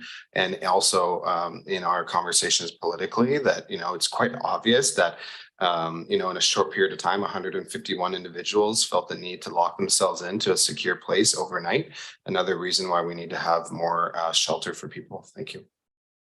Thanks so much, Councillor Joker. And actually, one of the only comments I had was actually how this could be part of a BC housing conversation for those exact points. So I appreciate you bringing that up. And to reiterate, it is disappointing that, I think, this is a project that was the result of lots of consultation with our downtown businesses. And so there was a lot of hope that went into this. So it was certainly disappointing. Councillor Hillian, last word. Have we had the resolution moved, Mr. Mayor? I'll move the council direct staff to maintain the Arborville's current service hours, which align with other city standalone public washroom facilities typically operating daily from dawn to dusk. All right, it's been moved and seconded, and Councillor Joker. Yeah, in support of this motion, I guess a question to staff for process. I'm wondering if there is going to be an opportunity for us to get a report back, whether it's a yearly report back, just to review, or are we leaving it for staff at this point on an ongoing basis in terms of the provision of the service hours, or how do we think that this is going to roll out to keep us up to date and our partners in the community? Thank you, Councillor Jolicoeur. At this point, we have no reporting back requirements. We don't report on our other public washrooms. And so if that was a desire of council, council would need to direct staff to do so. And I think maybe I just add to it that if something is anomalous, such as the report in front of us right now, that would probably come back to us. But if it's basically business as usual, then it's really just an operational situation. So so I think just for a measure of comfort, if something is happening that needs to be brought to our attention, staff are pretty good at that. So all right, it's been moved and seconded. Great conversation. All those in favor? Any opposed? That passes unanimously. And we're into Heritage Advisory Commission minutes. If we could move all three at once. Thank you, sir. It's been seconded. Are there any questions about any of the minutes? Councillor Hillian. Yeah, thanks, Mayor. There was an item in one of the sets of minutes that referred to street names. And it occurred to me that I have no idea how we determine street names in the city of Courtenay. And I don't even know if we have any new streets that are going to need names, but I'm wondering if staff could just fill us in if there is any policy in relation to that. Thanks, Councillor Helene. And actually part of that thing was, I had passed that on to Dana, who's our liaison in there for exactly that to come back to council. So, but I'll pass it over to staff. Maybe it could happen now. Or not. Thank you, Councillor Helene. I'll actually pass it over to Mr. Shaw, who can speak to this. Thank you through the acting city manager to mayor and council. I put my light on and my hand up because I actually happen to know I've read the policy. Not that the policy falls in my jurisdiction, but like we do have a policy that speculates or suggests how, and I couldn't read it verbatim, but I'm sure that we could put it in a briefing note to provide council with that information through our Friday correspondence to exactly articulate how that it works. But I believe it's through council's discretion and there's a criteria that follows. Thanks. Part of the reason I ask is because I actually had a request from a former mayor at one point about you know, what process the city may have for honoring people who've served in that role. And I just noticed that some of the former mayors had streets named after them, and I didn't know whether we had any policy or that was kind of a haphazard process. But in the opportunity that we might all be driving down Wells Way someday, it would be helpful to know. Fantastic. It wasn't me that asked. Yeah, thanks for that comment, Councillor Helene and staff. And that was exactly what Dana had talked about, is it coming through on a Friday correspondence thing. But I know there's been lots of competing things going on right now. So it wasn't a huge priority. We do have all these moved for receipt. Anybody opposed? With that, they are received unanimously, and we'll move on to 6.4 Parks and Recreation Advisory Commission meeting minutes. All right, are there any questions? Oh, there are. We'll start with Councillor Hillian. Thanks, Mayor. Just a minor item. I noticed in the January 12th minutes, it notes Councillor Theus attending. I'm assuming that's a mistake because later in the report, it makes reference to somebody named Melanie. So it may just be an old template, and so they might want to correct that. Thanks for that error. I see staff busily writing away, so I think that's been caught. Appreciate that, Councillor Hillian. Councillor Moore. Yeah, great. I'm just trying to find the minutes that are just being referenced because I can only see the September. Oh, okay. I don't know if I need to refresh or anyway, that was sort of my question is, seems like the minutes, we're getting the minutes quite late, but I don't know when the last meeting was. We've had a meeting. Okay. Yeah, I just find that we do get the minutes fairly, I'm not sure who's responsible for that, but it seems like a lot of water's been under the bridge by the time we get the minutes. Thanks. Thank you for the comment, Councillor Moore. The minutes are taken by the secretary of the commission. And so as volunteers, sometimes they just take a bit longer.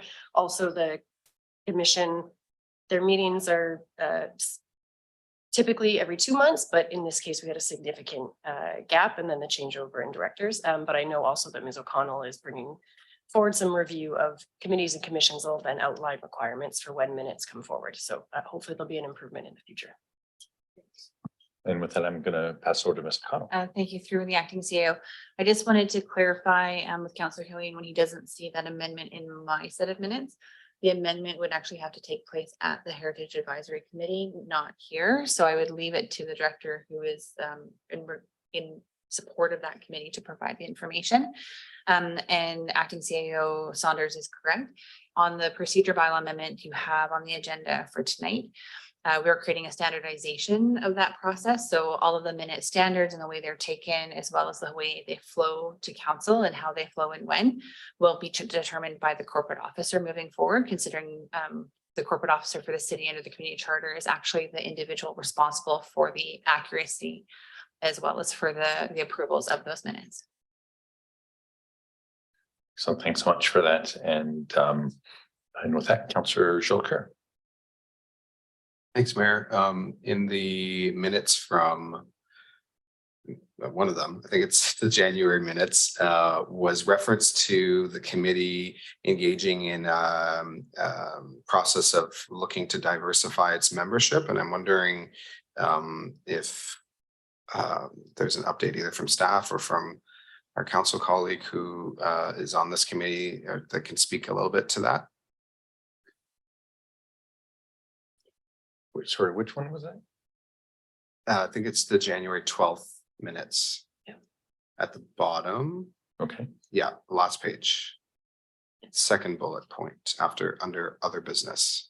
And our acting city manager. Sure. Thank you, Councillor Joliker, through the mayor to council. This has been an ongoing conversation at the Parks and Rec Advisory Commission around how we look at our membership and diversify it to be more representative of our community. Where we have left it at this point again is I know that Ms. O'Connell is reviewing our committees and commissions and how they are established and how they're set up and looking at their terms of reference. And so at this point, we've sort of paused that work until Ms. O'Connell's work is complete, and that will guide us in considering how we update this committee. It is a key priority for the committee, but we need to review our terms of reference and how this work is done across the city before we move ahead. As a follow-up, because I have a feeling you might have an answer for this next question, or maybe our acting city manager does. But in the review of how we can encourage diversity on our committees, in the review of the terms of reference and how we support committees, is there any conversation, or have we started to explore stipends as a means to support people from equity seeking groups to participate in a very active way? Thank you for the question through the acting CEO to council. Stipends has not been something that's come up. The stipends would typically fall under a council remuneration bylaw, where you would identify any form of payment that you would like to then apply to your committee members. So that's not currently on for consideration. In regard to how the process for improving the diversification of it, there are several components, including the duration of time that individuals spend appointed to the committee. It is one of the best ways to engage folks in government decision-making. So having very, very long terms is not necessarily ideal. At the same time, you don't want to change over too quickly, because then you lose the historical knowledge as well as the skill set that comes from participating in those committees. At the same time, council is aware we will be engaging in the anti-racism strategy later on this year. It is not recommended to start collecting demographic information, whether it be about your visual identity or your heritage, or even your gender expression or sexuality, without having a plan in place as to how you're going to be using that information in a really meaningful, rather than potentially damaging approach. So essentially, we would be doing the terms of reference review, the structure review, comparing it with the charter, and then using the anti-racism strategy, which also includes general inclusion components to it through the EDI work in that process, and then amending those portions to deal with how we look at what recommendations we'll have for council around recruitment. But ideally, your recruitment for all committees would be the same as how you recruit for those groups as far as the diversity component goes. And then really the specialization for each of the committees would be to the subject matter of those committees, should council desire that. So I've done this with my previous employer, and it is a very, very substantial process, and it does take lots of engagement. And when the first report comes back to council, if you would like to look at including a stipend, that's something that could definitely be looked at. At the same time, once we figure out how many committee members we have, those costs would come back to council as far as options go at that point. Okay, thank you. Thanks, Councillor Joliker. And yeah, on the recruitment side, that is a conversation I've had with the Heritage Committee that I sit on as well. And so, yeah, looking forward to a report coming back. I don't see any further questions or comments. So it's just, and I'm assuming this is for both the January 12th and September 8th minutes for receipt. All those in favor? And thanks very much. And next we have the management report for 2023. And it's been sort of reimagined, as it were, in terms of how it's laid out, rather than having separate reports. So are there any questions? It's been moved and seconded. And Councillor McCollum. Thanks, Mayor. Yeah, I had a question for our Director of Engineering Services, if Chris is still available. On one of the items on his Smiling report. away, I see him there. I see him now too. Hi, Chris. Yeah, just reading through this, what caught my eye was the Ryan Road sidewalk expansion, something we've been talking about and seeing in our planning for a number of years. I recollect seeing it in our capital budget, and I think I maybe misunderstood that we are proceeding with construction in this fiscal, but the details here show that it's detailed design that we're working towards, and that we're working towards an RFP for detailed design. And I assume, and maybe I'm wrong, but that we're looking to have detailed design completed by the end of 2023 and not any construction started. Am I understanding that correctly? Yes, thank you for the question through the acting CAO to Mayor and Council. Yes, you are understanding that correctly. So as I recall, we have 250,000 for detailed design this year, and I think approximately $1.5 million for construction next year. So we are hoping to have detailed design completed this year. However, as per the note in the report, we've recently been made aware that Ministry of Transportation may also be considering some works in that area.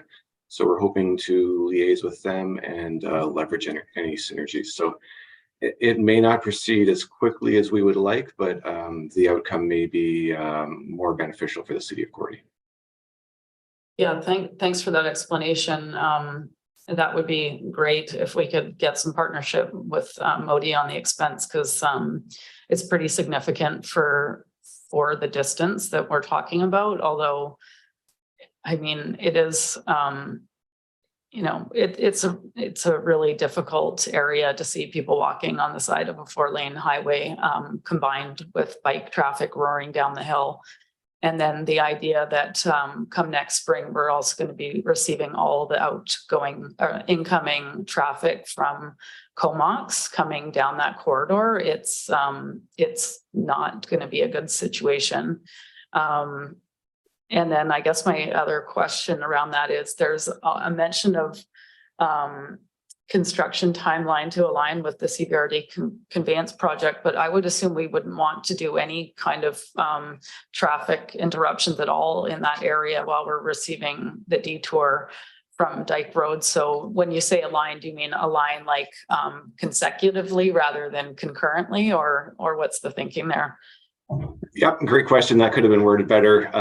Yes, we do not want to construct at the same time and delay traffic any more than is required.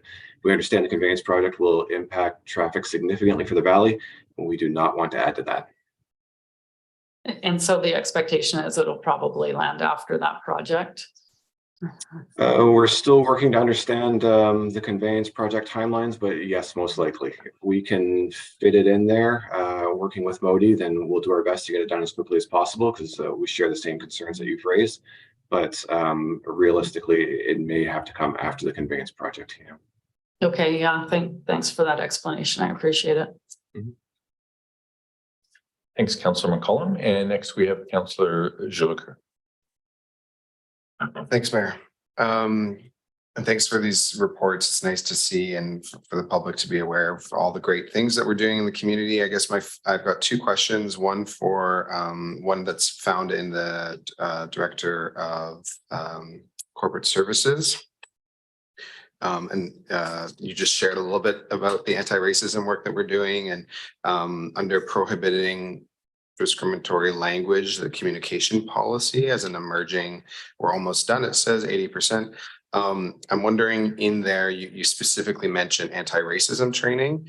And I imagine that's going to influence, and you've mentioned how that's going to be a part of the communication policy. Are we looking at other forms of discrimination I mean, given where a lot of people's preoccupations are right now in our community as it relates to things like precarious housing, homelessness, mental health, addiction, I wonder if we are including in the communication policy things related to discrimination around class and substance users or people who use substances and people with disabilities.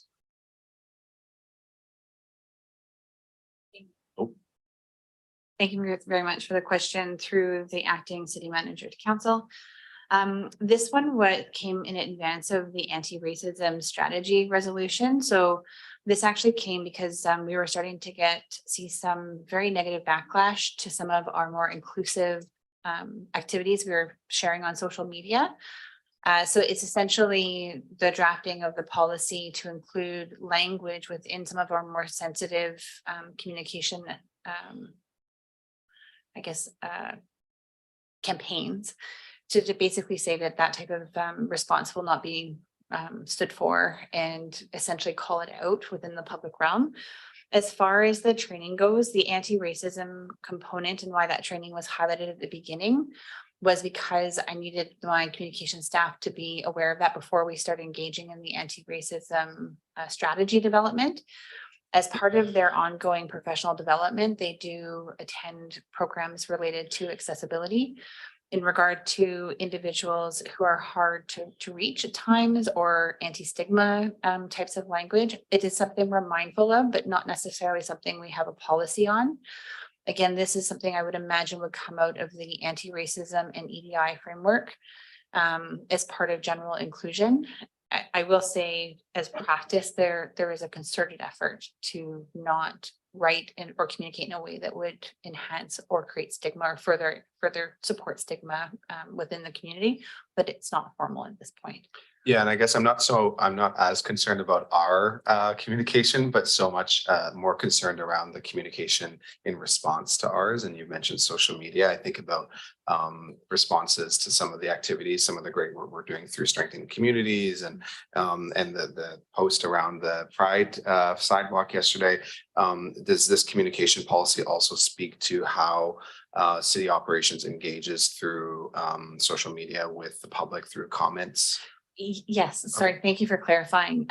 So in the event somebody uses derogatory language or violates what would be our language policy, essentially that those comments would be removed and a reminder about what the policy and expectation is around communicating within the spaces that the city controls. Prior to having the policy, it actually is something we were doing already, because the last thing we want to do is be a platform for hate speech or discriminatory language. Now we're just entrenching that in a formal policy as a way of creating consistency, as well as a way of educating folks who are engaging on our sites about what is and is not acceptable on behalf of the city's perspective. Thank you for clarifying. My second question, last question, is in the Recreation, Culture and Community Services report, the last row, safe and inclusive access. I'm wondering, I'm not familiar with what that is. I'm wondering if staff can speak to that. Thank you, Councillor Jolicoeur. Through the mayor to council, I may ask Ms. O'Connell to speak to this as well. This is a motion from council. It was passed before my return to work, so I'm not as clear on it. I actually believe it spoke to some of the work that Ms. O'Connell just referenced in terms of the policy around social media and how we manage that. And then it was also around how we ensure that our public spaces, how we set them up to be safe and inclusive, and being very clear on our policies around making sure that events and access to those spaces are safe and inclusive. But I'm going to ask Ms. O'Connell to speak to it a little bit more because she was present when that motion was passed. Thank you very much through the acting CAO. You see me having an aha moment because now I remember what it was. It was all on the same night, and it came unfortunately through that arose out of a very disturbing event that took place around Pride last year in a local restaurant. And so really it was around what are we doing to essentially make safe spaces visible. So in the event that somebody feels unsafe, they have a place to go. So the resolution was basically directing staff to bring back a report that identifies what are the existing processes that we have different safe campaigns within the downtown core with the stickers, those types of things, as well as any other kind of options that may be available. So it came out of, unfortunately, a very upsetting, discriminatory event that took place during Pride last year. And essentially, it's just looking at what are we doing and how can we expand to ensure that safe spaces are available everywhere. Excellent. Thanks for the question and the answer. And Councillor Moore. Great. This might be slightly repetitive, but the first question I have is, it does say around this is following the same report, the anti-racism policy, that it's out for RFP. And I guess I just wondered what the timeline was. I mean, it says fall 2023 for completion, but I'm just curious a little bit more specifically where we're at with that. And then I do have another question after that.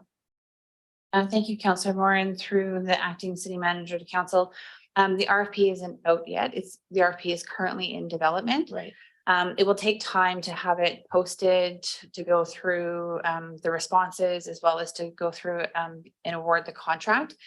The beginning of the anti-racism strategy is set to start in the fall of this year. I would imagine we'll have a better idea of what the timeline for the development of that strategy would look like once we receive some of the proposals from the potential proponents. Because we really do not have any in-house capacity that has expertise and or experience in this area of work, we are going to be wholeheartedly reliant on an external firm to lead us through that process. As soon as I have an idea of the timeline, I will definitely be coming back to council with a project plan and the timeline, and that way you've got a better idea about when the strategy will be completed. Great, thank you. And my other question is regarding that other resolution, which I think you've both just touched on, the anti-discrimination response to hate.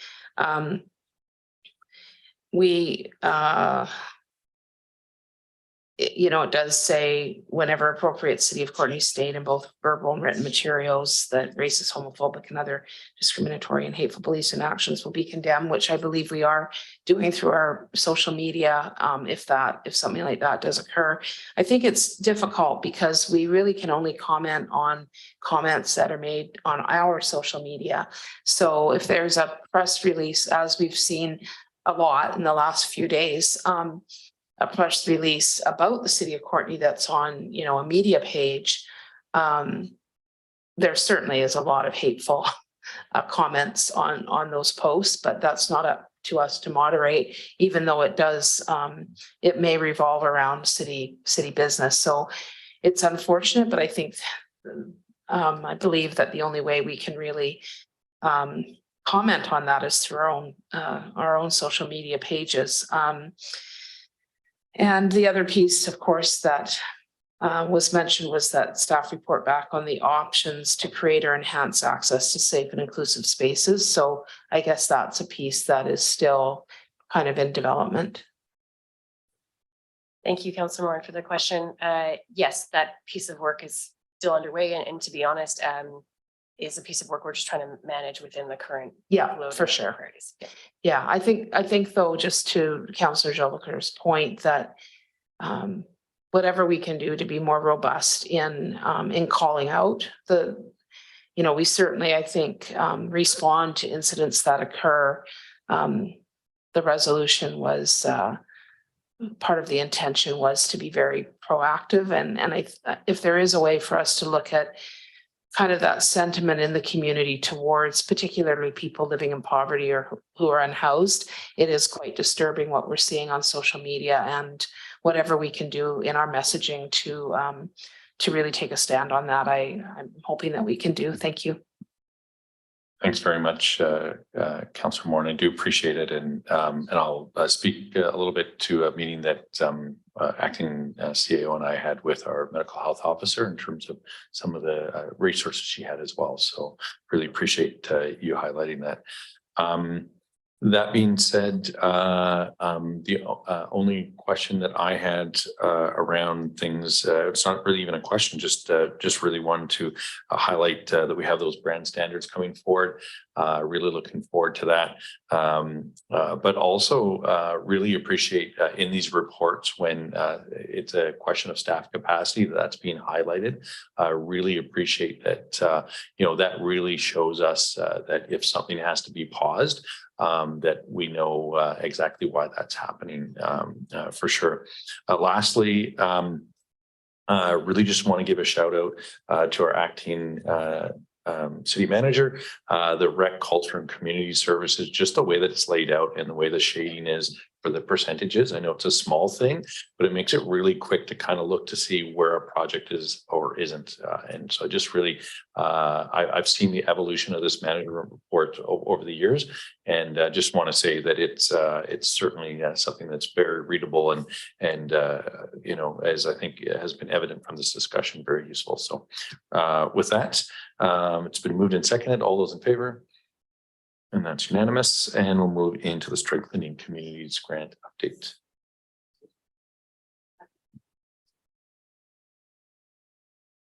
And if there's any questions, Councillor Hillian.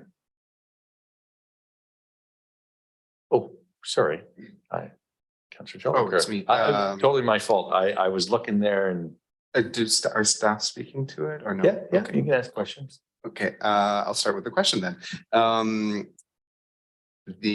So I just wanted to congratulate all the successful partners that, really clearly having an impact in supporting individuals who are struggling. And I've heard from many people who've attended the trainings that it's benefited them and the organizations that they are representing or that they're coming from. One of the interesting things I've noticed that we've reapplied to UBCM for the funding. I know Sunday Station, I went to one of their fundraisers a few weeks ago. They had a little fair down at Native Sons Hall to fundraise, to supplement the funding that they're getting through the Strengthening Communities grants and in understanding that they are increasingly seeing more participants.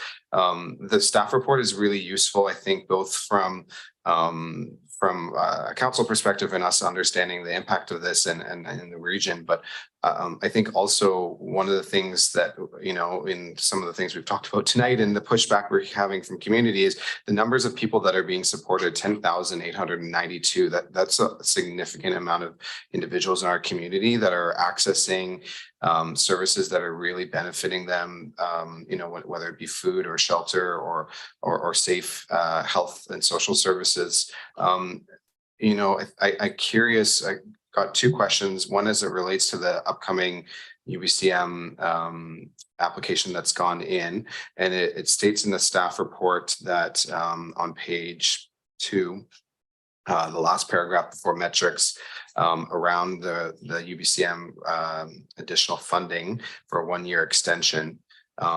It's speaking to previously approved under this Strengthening Communities grant, but without another source of identified funding. So I'm wondering what that means without another source of identified funding.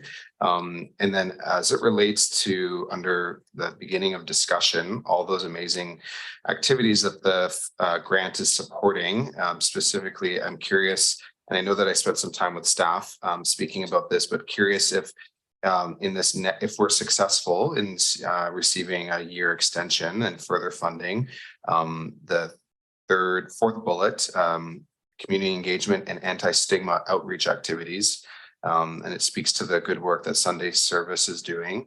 I'm curious, what we're seeing in the community as a whole right now, and Councillor Morin just spoke quite eloquently about what we're seeing on social media.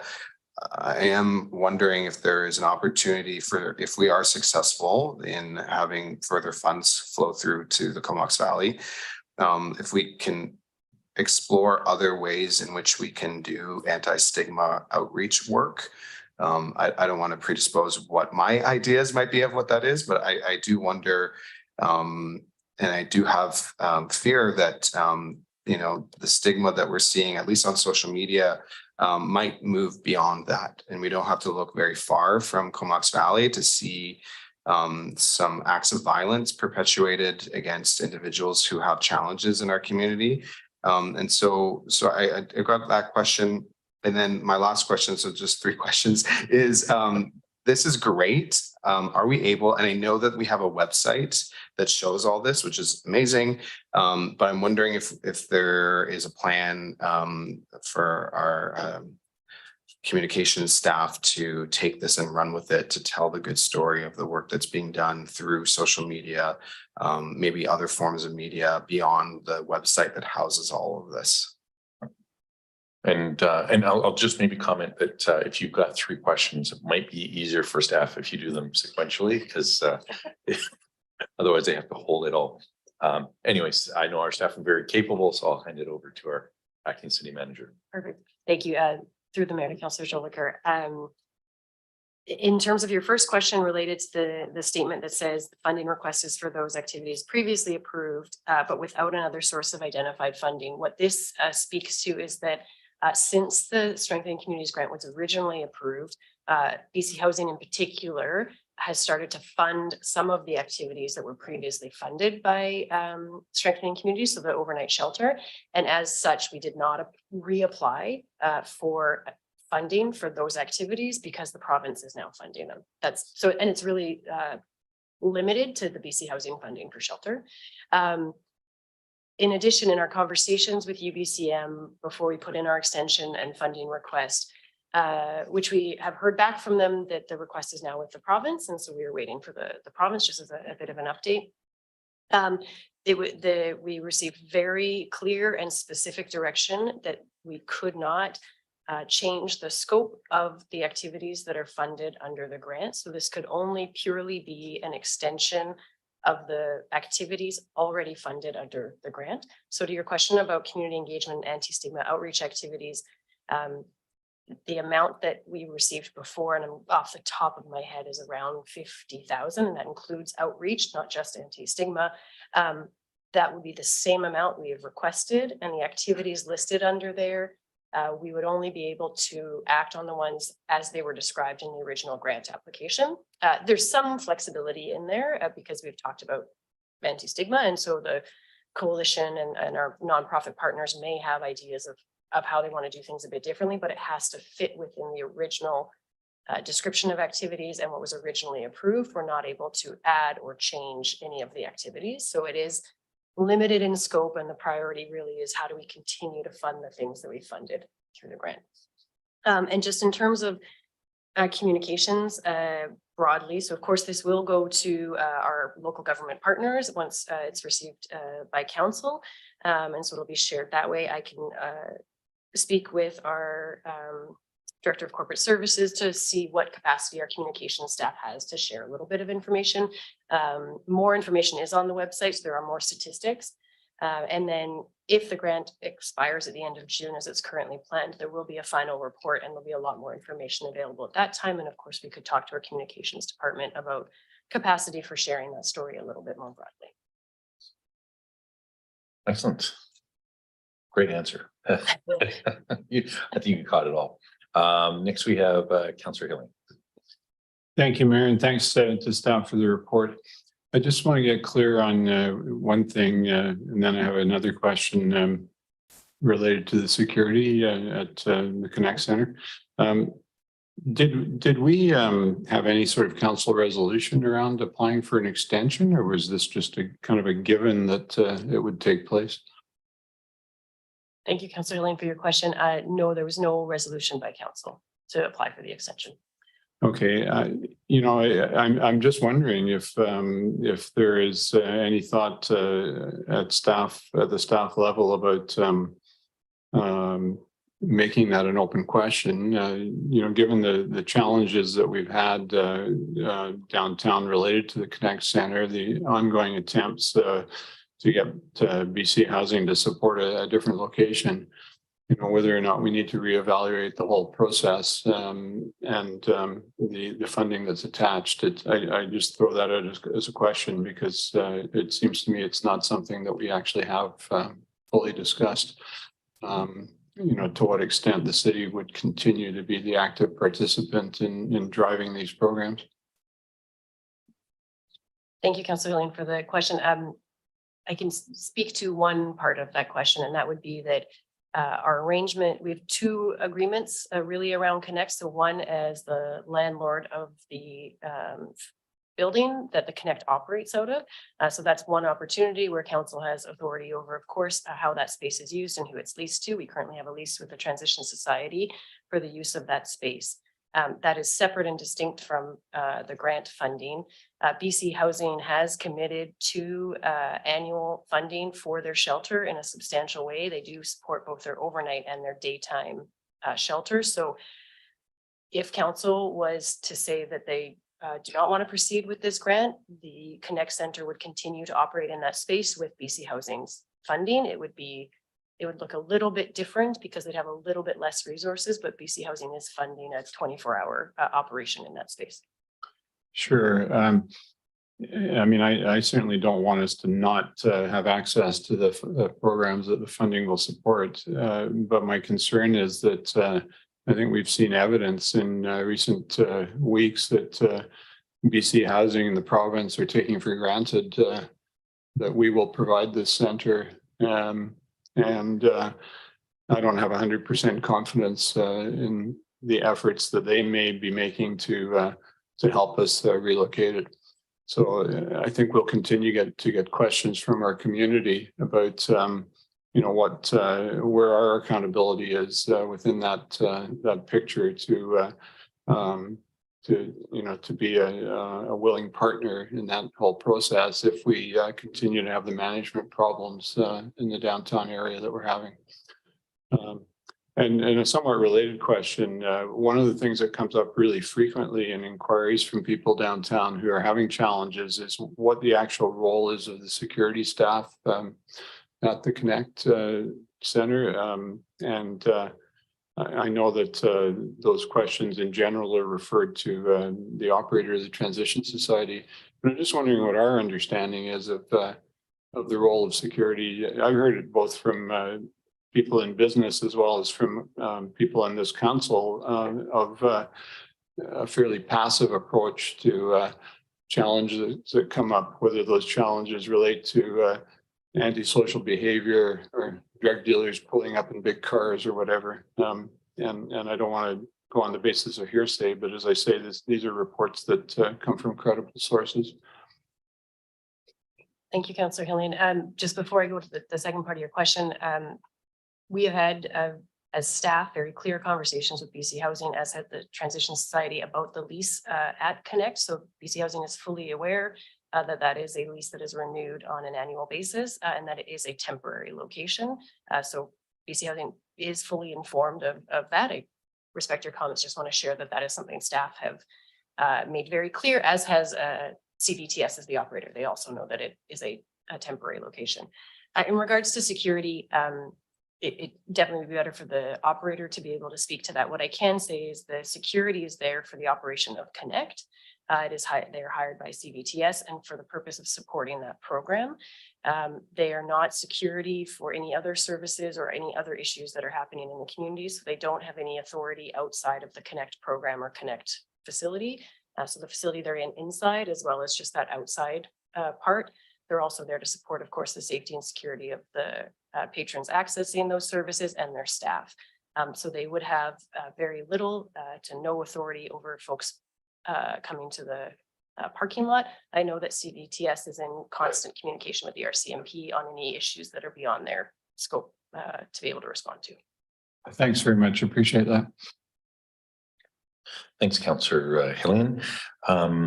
So it is just an update. I don't see any further questions or comments. I don't believe there was a motion. So anybody opposed to receipt? And so we're on to the next external correspondence, request for support for National Indigenous Peoples Day. And we have Councillor Moore. Great, thank you, Mayor. I'll move that council approve a $15,000 grant to the Comox First Nation in support of the 2023 National Indigenous Peoples Day celebration to be paid from the city's host gaming funds account under the other council initiatives and projects distribution category. And further, that the city provide an in-kind contribution to the event in the form of equipment, staff time, and the development of a traffic management plan. It's been moved and seconded. Are there any questions or comments around this? I think it's relatively straightforward. Seeing none, all those in favor? Any opposed? That passes unanimously. Next, we have the appreciation for recent efforts in the downtown area. All right, it's been moved and seconded, and Councillor Frisch. Yeah, thanks, Mayor. This is a letter that council received not too long ago, and I asked to put it on the agenda because I thought it's wonderful actually to get this sort of appreciation. I just wanted to formally share it with staff and on our various community partners and the community as a whole, I suppose, that has stepped up. And it highlights how their community near the Evangelical Free Church has witnessed some improvements in the situation, and they were thanking the city for doing our part. And so I wanted just to highlight that, and also to thank that organization and their pastor for specifically acknowledging that there's good work going on, and that, you know, we're not just bystanders in this situation, but we're active participants, and that's always helpful to see. So that's all I had to say about it. Thanks. Thanks, Councillor Frisch. Appreciate it. Councillor Helene. Thanks, Mayor. I just want to thank Councillor Frisch for bringing this item forward. I did send a response to the pastor thanking him for that. And I just want to reiterate that we don't get a lot of those types of letters. So I think it's worth highlighting when we do. Thank you. Much appreciated. And I haven't brought it forward here, but I did pass it on to our acting CAO that we did get kudos to our staff. So we can maybe make a habit of it. Hopefully, if we get enough kudos to bring them forward here. But it was great to get feedback from our partners and our citizens when really our staff are doing great things. And I'll actually maybe speak to that a little bit in the council reports. But I was going to do a time check that we are 6:15. Dinner is ready in the other room, whether we want to push through or eat.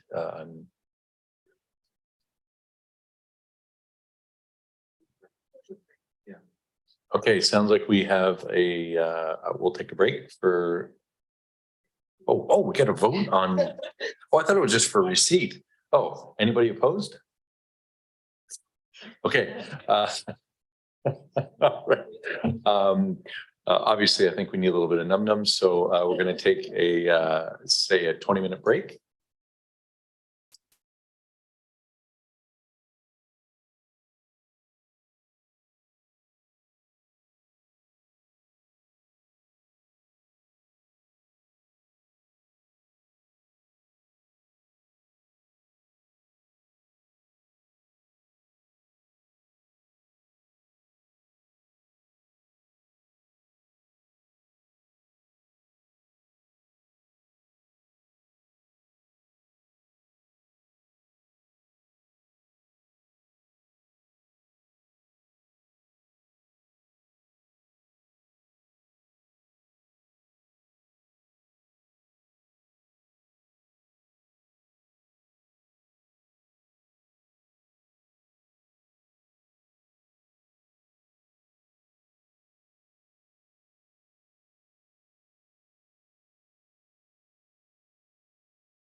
All right, thanks everybody for returning back to our regularly scheduled council meeting. And we're going to get into our council reports.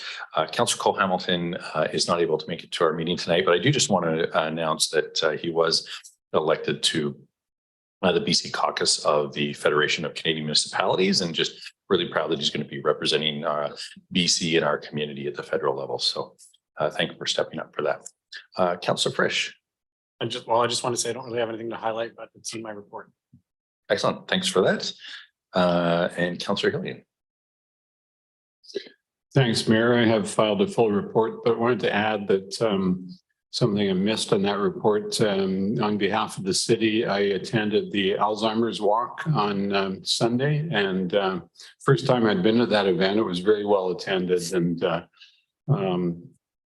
obviously an important issue for many people in our community. I also attended a session today, a meeting, online meeting on the accountability of the oil industry for climate change and the efforts of municipalities to recover costs. And there's one other thing that I wanted to mention, and I hope you'll indulge me, Mr. Mayor, because it hasn't actually happened yet, but I thought it was noteworthy that our community cleanup event is happening this Saturday. And I'm just wondering if you would indulge us by allowing Mr. Shaw to speak to the particulars of that event and just what success we've had in mobilizing the community in relation to it.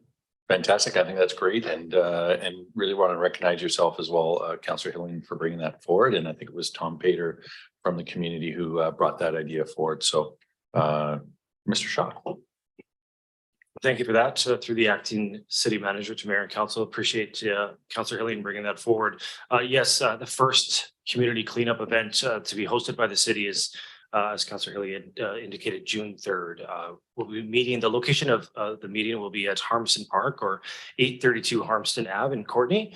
The event will transpire from 10 a.m. to 12 p.m. and we're inviting anyone that wants to come out and participate to sign up and meet us there. The staff will be providing a brief safety orientation, providing some picker sticks and gloves and bags, and placing vehicles in strategic areas at endpoints, so we don't have to lug all the findings back, and really put back to our community and spend some time enjoying the great outdoors and cleaning up along the way. So we invite all people that are interested to partake in that to join us on June 3rd.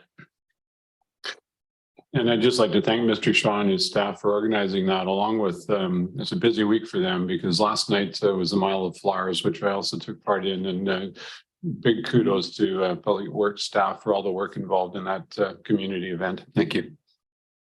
Absolutely. And the work doesn't end there. I know our communication staff have been working hard to try to get the message out as well. And for me, I just want to say thanks, because now I know what you call those picker sticks, because I was not really sure what they were called. So thanks for that. I much appreciate it. All right. Thanks, Councillor Hillian. And next we have Councillor Chilukar. Thanks, Mayor. I, like many of us, attended the Federation of Canadian Municipalities conference last week in Toronto, Ontario. And I imagine that others will speak to it as well. It was quite powerful to be part of a delegation from the Comox Valley that elected two of our colleagues, as the mayor mentioned, Will Cole Hamilton and Daniel Arbor from Area A to the BC caucus. So we have two voices representing the Comox Valley at the federal level, working with other municipal leaders across the country. At that, I will mention just one thing that the delegates passed was a motion related to advocacy with the federal government to address the crisis, the mental health and substance use addiction crisis that we're facing across the country, and to develop a holistic, comprehensive strategy in addressing the impacts as it relates to mental health and substance use in our communities. And that was unanimously supported from across the country. In addition to that, last week, we met with our MLA, Ronna Ray Leonard, where we also spoke about and continue to advocate on many of the issues that have been in the media recently. And I know a lot of citizens are concerned about when it relates to supports for individuals with challenges like mental health and substance use and various other housing projects that this city is pursuing and seeking support from the province. And lastly, something that I'm really excited about, this Monday, myself and Councillor Hillian participated and staff, I should mention, participated in the launch of the Comox Valley Substance Use Strategy Phase 3, the collaborative, where they also highlighted the recommendations in the Phase 2 report, as well as the Walk With Me report that really identified the gaps in our community as it relates to the continuum of mental health and substance use services and other major interconnected issues such as housing, discrimination, racism, et cetera. And that launched on Monday, where we now have commitments and there's going to be further commitments from the collaborative of institutional players across the Comox Valley, like Island Health, the school district, municipalities, the RCMP, to participate in the implementation of the strategy. Thanks. Thanks, Councillor Jolicoeur. And I do want to just again comment that I did not attend because it would have meant waking up extremely early to fly home. And I, again, give kudos to you for doing exactly that, to be here for that event. So really appreciate you stepping up, and Councillor Helene as well. Councillor McCollum. Yeah, thanks, Mayor. Yeah, I also attended the FCM convention in Toronto over this past week and found the experience to be really valuable. The last one I attended was at the beginning of the last term, and it was interesting to reflect on what the themes were in this era versus 2019. And something that really stood out for me was across the board in many of the sessions that I attended, the issue of the toxic drug supply and the homelessness crisis was brought up. And while I did know it was an issue that is really being experienced across BC, I don't think I really had a full understanding of just how widespread it is across the country, even small towns in Nova Scotia. And you know, Southern Manitoba, it didn't really matter who was speaking. There was some kind of localized community impact from the same things that we're grappling with here. So that was a big takeaway for me.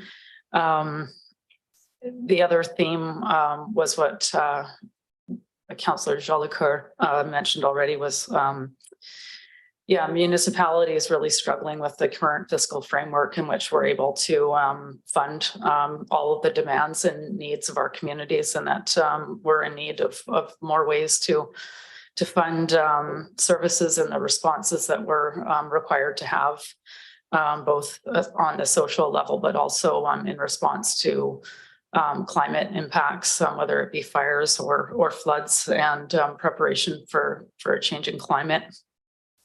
And then the other takeaway that I wanted to share was what another thing that really stood out for me that I don't know if it was as true in 2019 is that BC municipalities are real leaders in climate policy and climate leadership, and other communities are looking to BC for how we've implemented policy, what we're doing, and it didn't really occur to me until I was there that part of my role was really to disseminate information about the work that we've been doing here in Courtenay. And that was really nice and valuable for me. So I just wanted to share those things. Thanks. Thanks very much. Appreciate that. Councillor Moore. Thank you, Mayor. I just wanted to note that I did attempt to send in my April report, but I was having technological difficulties. So both my April and May reports will be, excuse me, on the next agenda, I guess. So as others mentioned, I was also at the Federation of Canadian Municipalities Conference. I don't have too much to add. That's already been expressed. I guess I just wanted to actually bring up a future event, much like Councillor Hillian, just to make note that Lake Trail Community School is having their Community Connections event this Saturday, and I wanted to mention it because it's really open to the entire community, and it really showcases the really neat stuff that can happen with a community school. And I know many of us have, talked about the importance of community hubs and sense of belonging in community. And so there'll be lots of activities, there'll be workshops, food. They have obviously a amazing community garden there, and they'll be utilizing some of the food from that garden and talking about their programs. And again, it really is extended to the larger community, not just to the Lake Trail area, but I believe it's from 10 to 3 at Lake Trail this Saturday. Thank you. Thanks, Councillor Moore. Much appreciated. It has been a few weeks since our last meeting, so I'll just start back around May 11th. I met with city staff and actually Councillor Jolicoeur with Large Comox Valley to go over a new project that they're working on that was fantastic. It was an update to a previous meeting, but really working with them to see what ways to help get their project to success. That night was the Chamber Awards for our community, and so big thank you to the Chamber of Commerce for putting that on. And again, I believe there was members of council. I know Councillor Jolicoeur was there as well. May 12th, all of council, I believe, was part of the Puntledge River Hydroelectric Facilities Tour. Say that 3 times fast. And just really want to thank Stephen Watson and the actual hydro staff that made that trip possible, and really helps, I think, council understand a lot more of our watershed as well as our hydroelectric system. So it was excellent. May 13th, I was part of the Glacier View Lodge property tour, walking, I think they're nearly 60 acres of property that they're looking to develop in a positive community centered way. May 15th, met with the service manager, Rob O'Connell from the Courtney Legion, and really to discuss veterans housing. And there's a new grant from the federal government around that, which was followed with a meeting with the Courtney Legion executive to discuss that. But also I snuck in there and said, what's the future of the actual Legion building itself?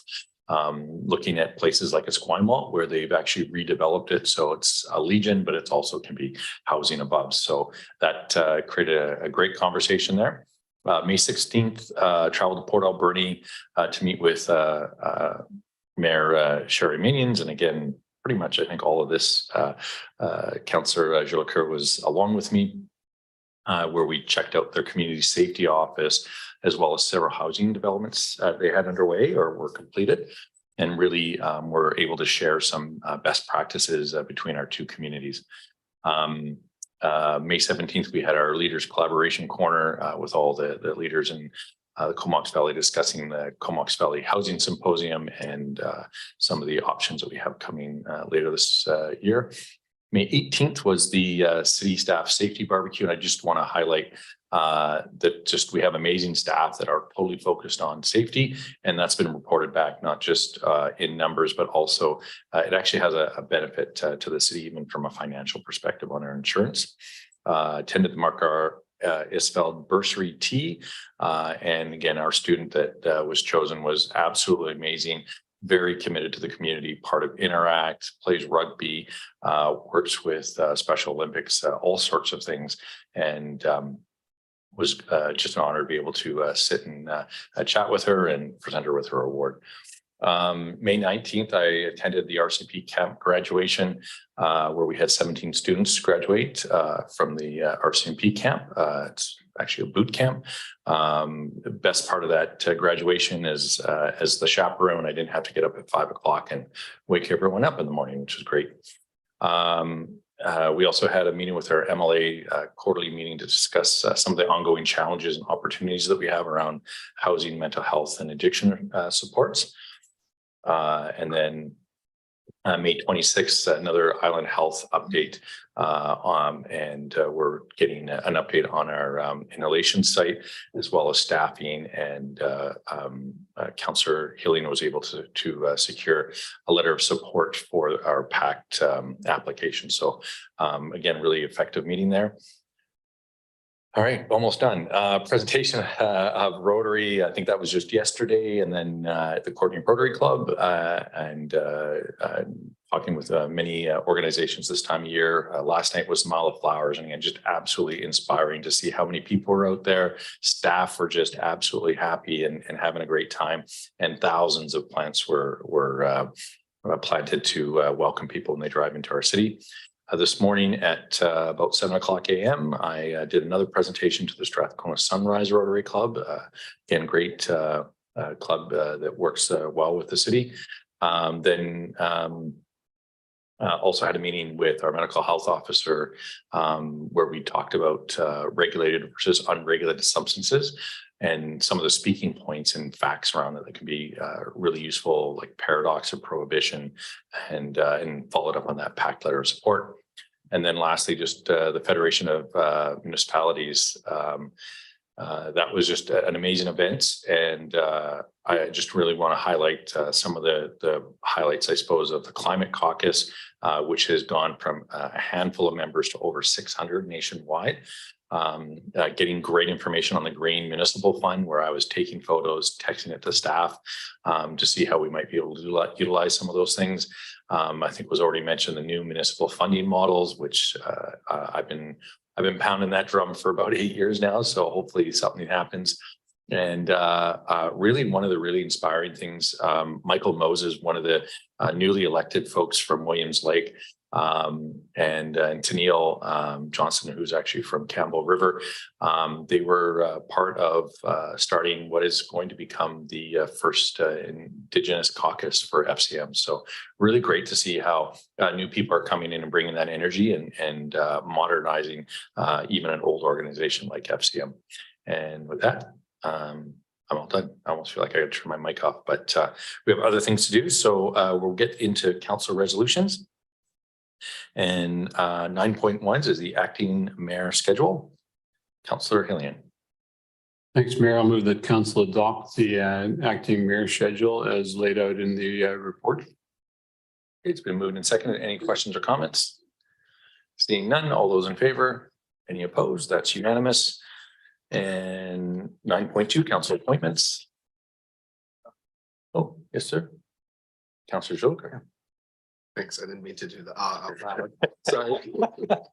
Got my attention. The council make the following appointments: the Downtown Courtney Business Improvement Association Board, Mayor Wells, and the alternate Councillor Cole Hamilton, and the Junction Community Advisory Committee, Mayor Wells, and alternate Councillor McCollum.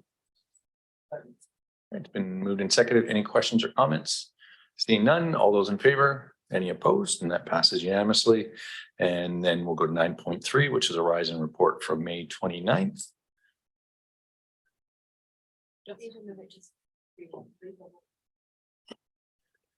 Your mic's on now, too late. Take off my light. We've all talked a lot today. Now you get. Oh, yeah, I guess that is the point of the Horizon report, is that we announce it. So here we go. Whereas council and our community has been engaged with and advocated to the province and BC Housing the urgent need for additional purpose-built supportive housing and shelter services in our community. And whereas the province of BC and BC Housing has failed to identify permanent solutions to the ongoing homelessness crisis in our community, despite repeated requests by the city for the purpose-built supportive housing and shelter. Whereas the province of BC and BC Housing have announced their purchase of the Super 8 Motel as a temporary supportive housing site for the relocation of residents from the Travelodge Motel. And whereas the purchase of the Super 8 Motel by BC Housing does not provide any additional units of supportive housing to address the immediate need of at least 100 units of permanent purpose-built supportive housing. And whereas council expects the province and BC Housing to follow the city's application process for a temporary use permit for the Super 8 location, which includes community consultation and public engagement. And whereas council expects the province and BC Housing to follow their 2021 supportive housing program framework. And whereas we recognize that as a senior level of government, the province through BC Housing has the ability to proceed under its own authority, including bypassing city processes, including but not limited to land use, statutory notification, and community consultation requirements.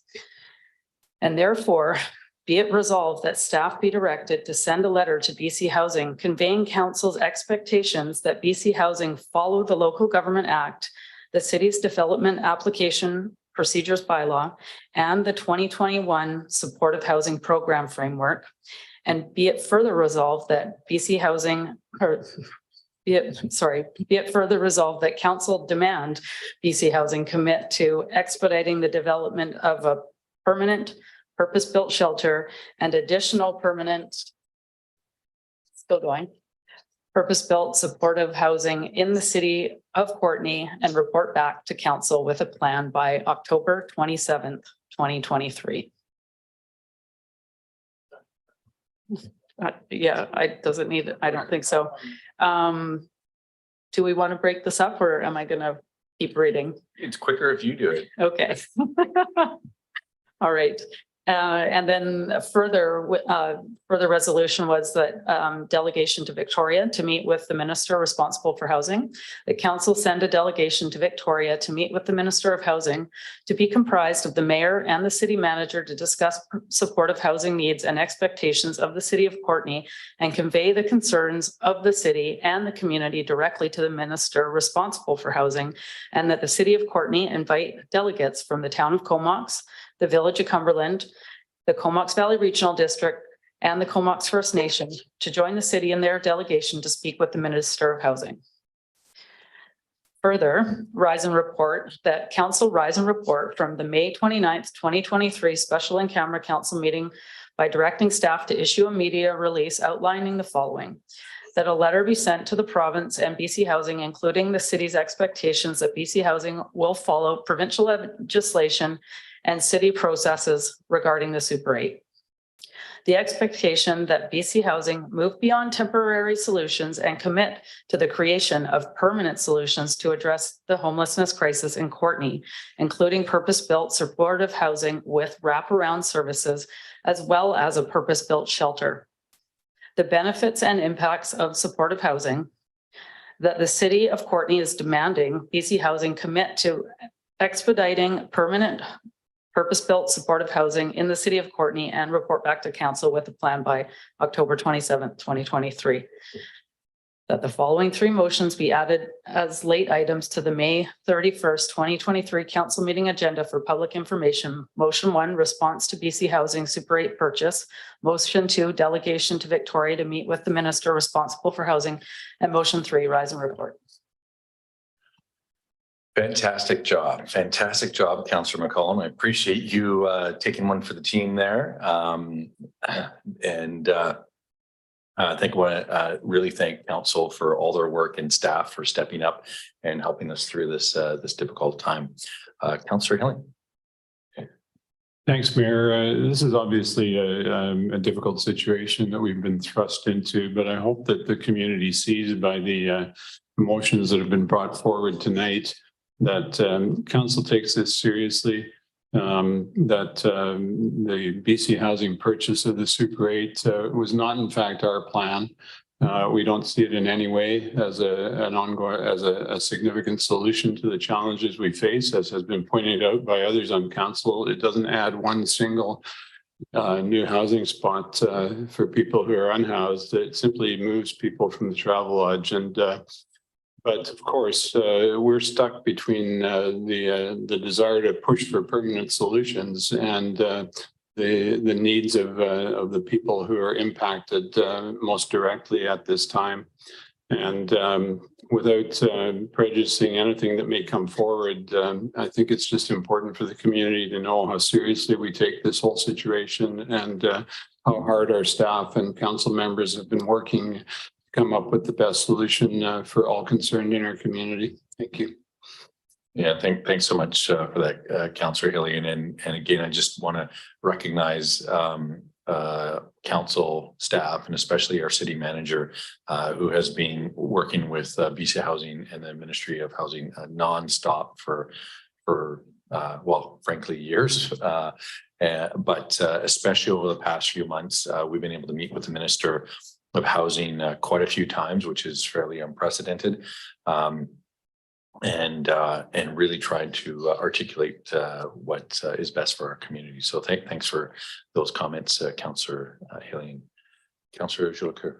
Yeah, thanks, Mayor. And just to add to Councillor Hillian's comments around, this is not in our plan at all. And this is actually something that we've been working diligently behind the scenes with staff for months, in fact, with BC Housing and our MLA. And I just want to encourage those who might want to participate in this process that on June 8th from 6 to 8 p.m. at Native Sons Hall, BC Housing is hosting a community consultation on the Super 8 Motel. And there's also going to be representatives from service providers and members of the coalition to help answer questions and to provide some opportunities for learning. And most importantly, for citizens to be able to share their concerns as it relates to this project with the hopes that BC Housing really comes forward with the supports necessary to ensure that both the residents and the tenants of Travelodge are transitioned in a good way, reducing any harm as it relates to that, and also in a way that reduces any impacts to the neighborhood surrounding the Super 8. So again, that's June 8th from 6 to 8 p.m. at Native Sons Hall. Thanks for that, Councillor Jolicoeur. And that was just to read out, so there's nothing to vote on for that one. But moving on to our new item, 9.4, peer-assisted care teams. And I'm going to let Councillor Morin and Councillor Hillian decide who's very Canadian.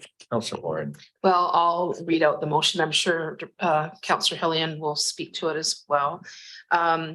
So this is a late resolution that we brought forward, and I appreciate council allowing us to bring it forward with notice waive, because I believe it is a bit time sensitive.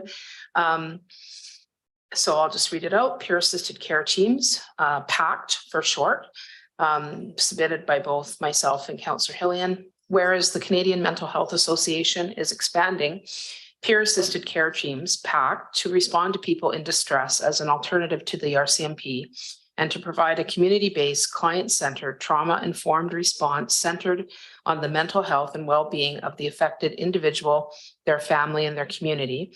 And whereas the COVID-19 pandemic, the toxic drug crisis, and housing crisis have all contributed to increased mental health challenges and distress, toxic drug deaths, and social disorders significantly impacting individuals, the community, and our downtown business sector.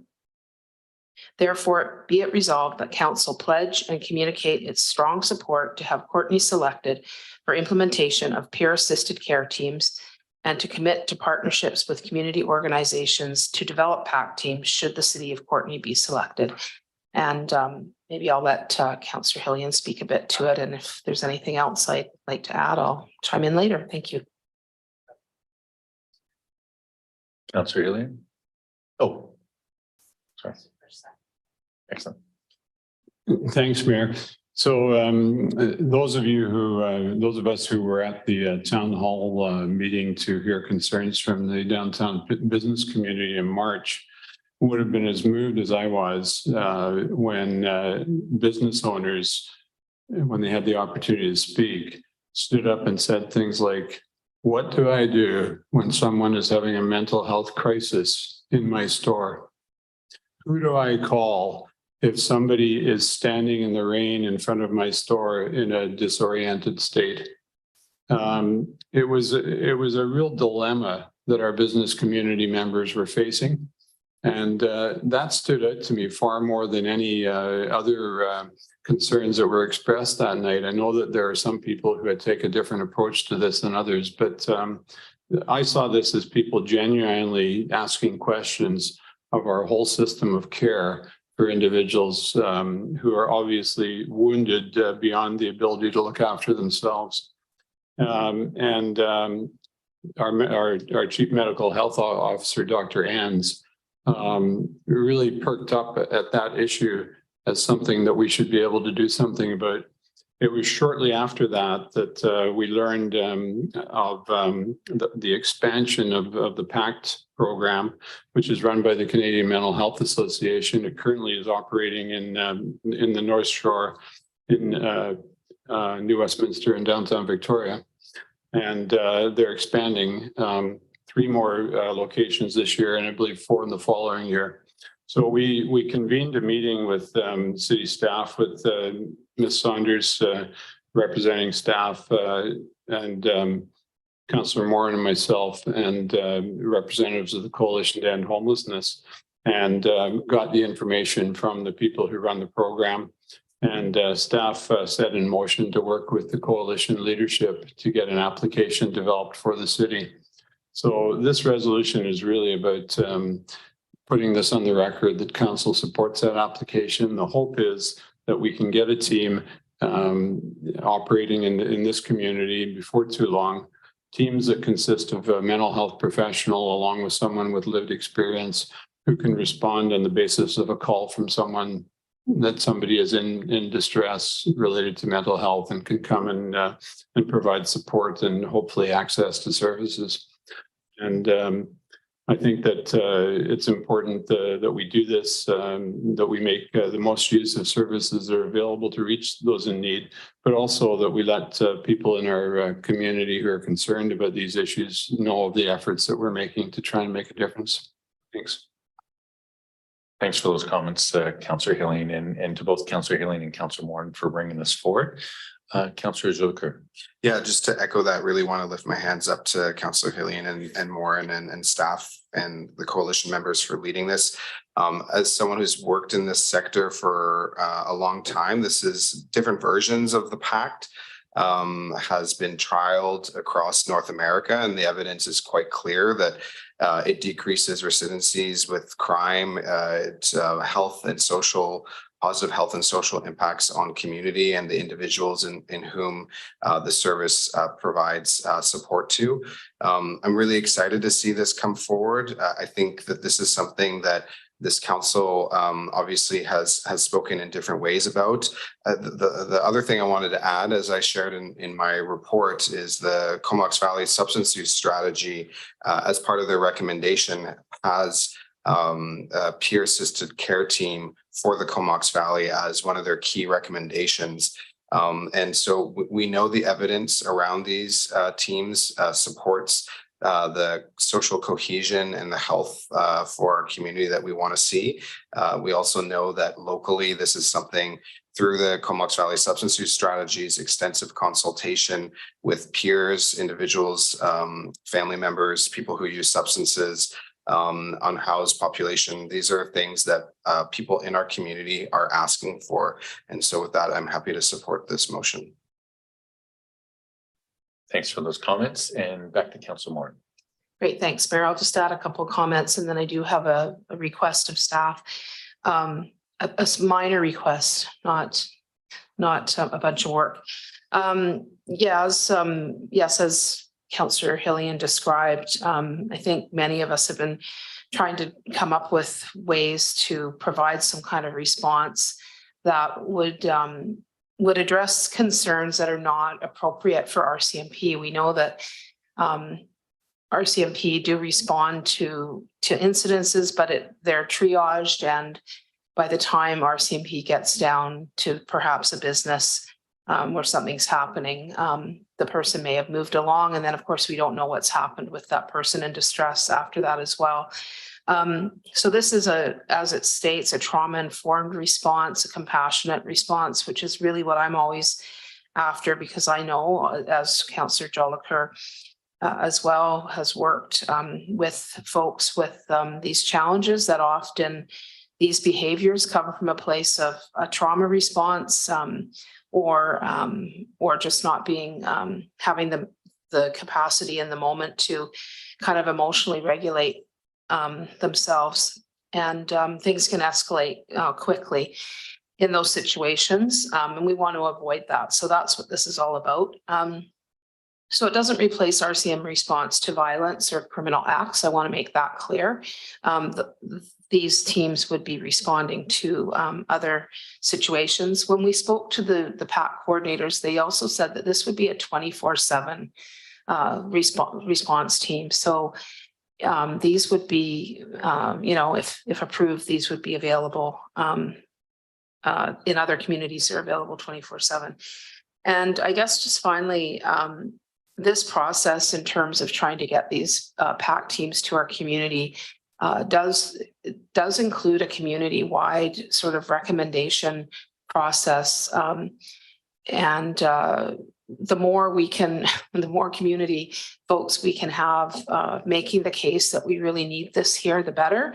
And I'm just wondering if staff would be able to share a little bit about how folks could go about supporting this recommendation to have these teams here, what they can actually do. And I'm sure we can put something up on our website as well, but just thought maybe a verbal report on that. Thank you.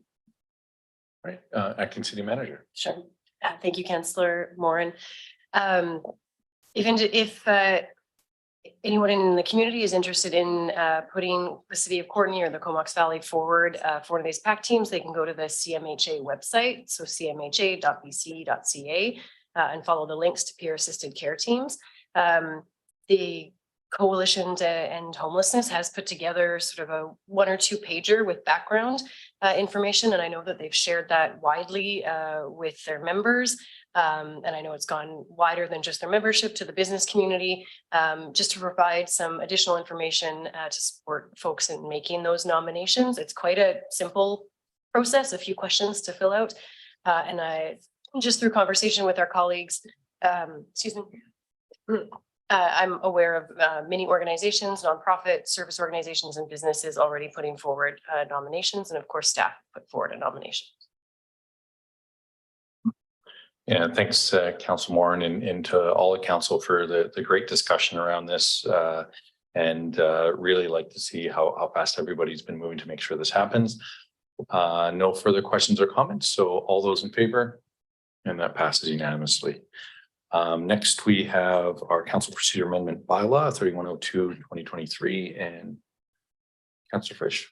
Thanks, Mayor. I'll move that council give first and second readings to the council procedure amendment bylaw number 3102/2023. Okay, it's been moved and seconded. Are there any questions or comments regarding the procedure bylaw? I think we've had some discussion around it, but I've passed on a spelling mistake, but other than that, it looked pretty good to me. Yeah. It sounded cool. Yeah, exactly. All right. Seeing no further questions or comments, I'll call the question. All those in favor? Any opposed? That passes unanimously, and we are terminated.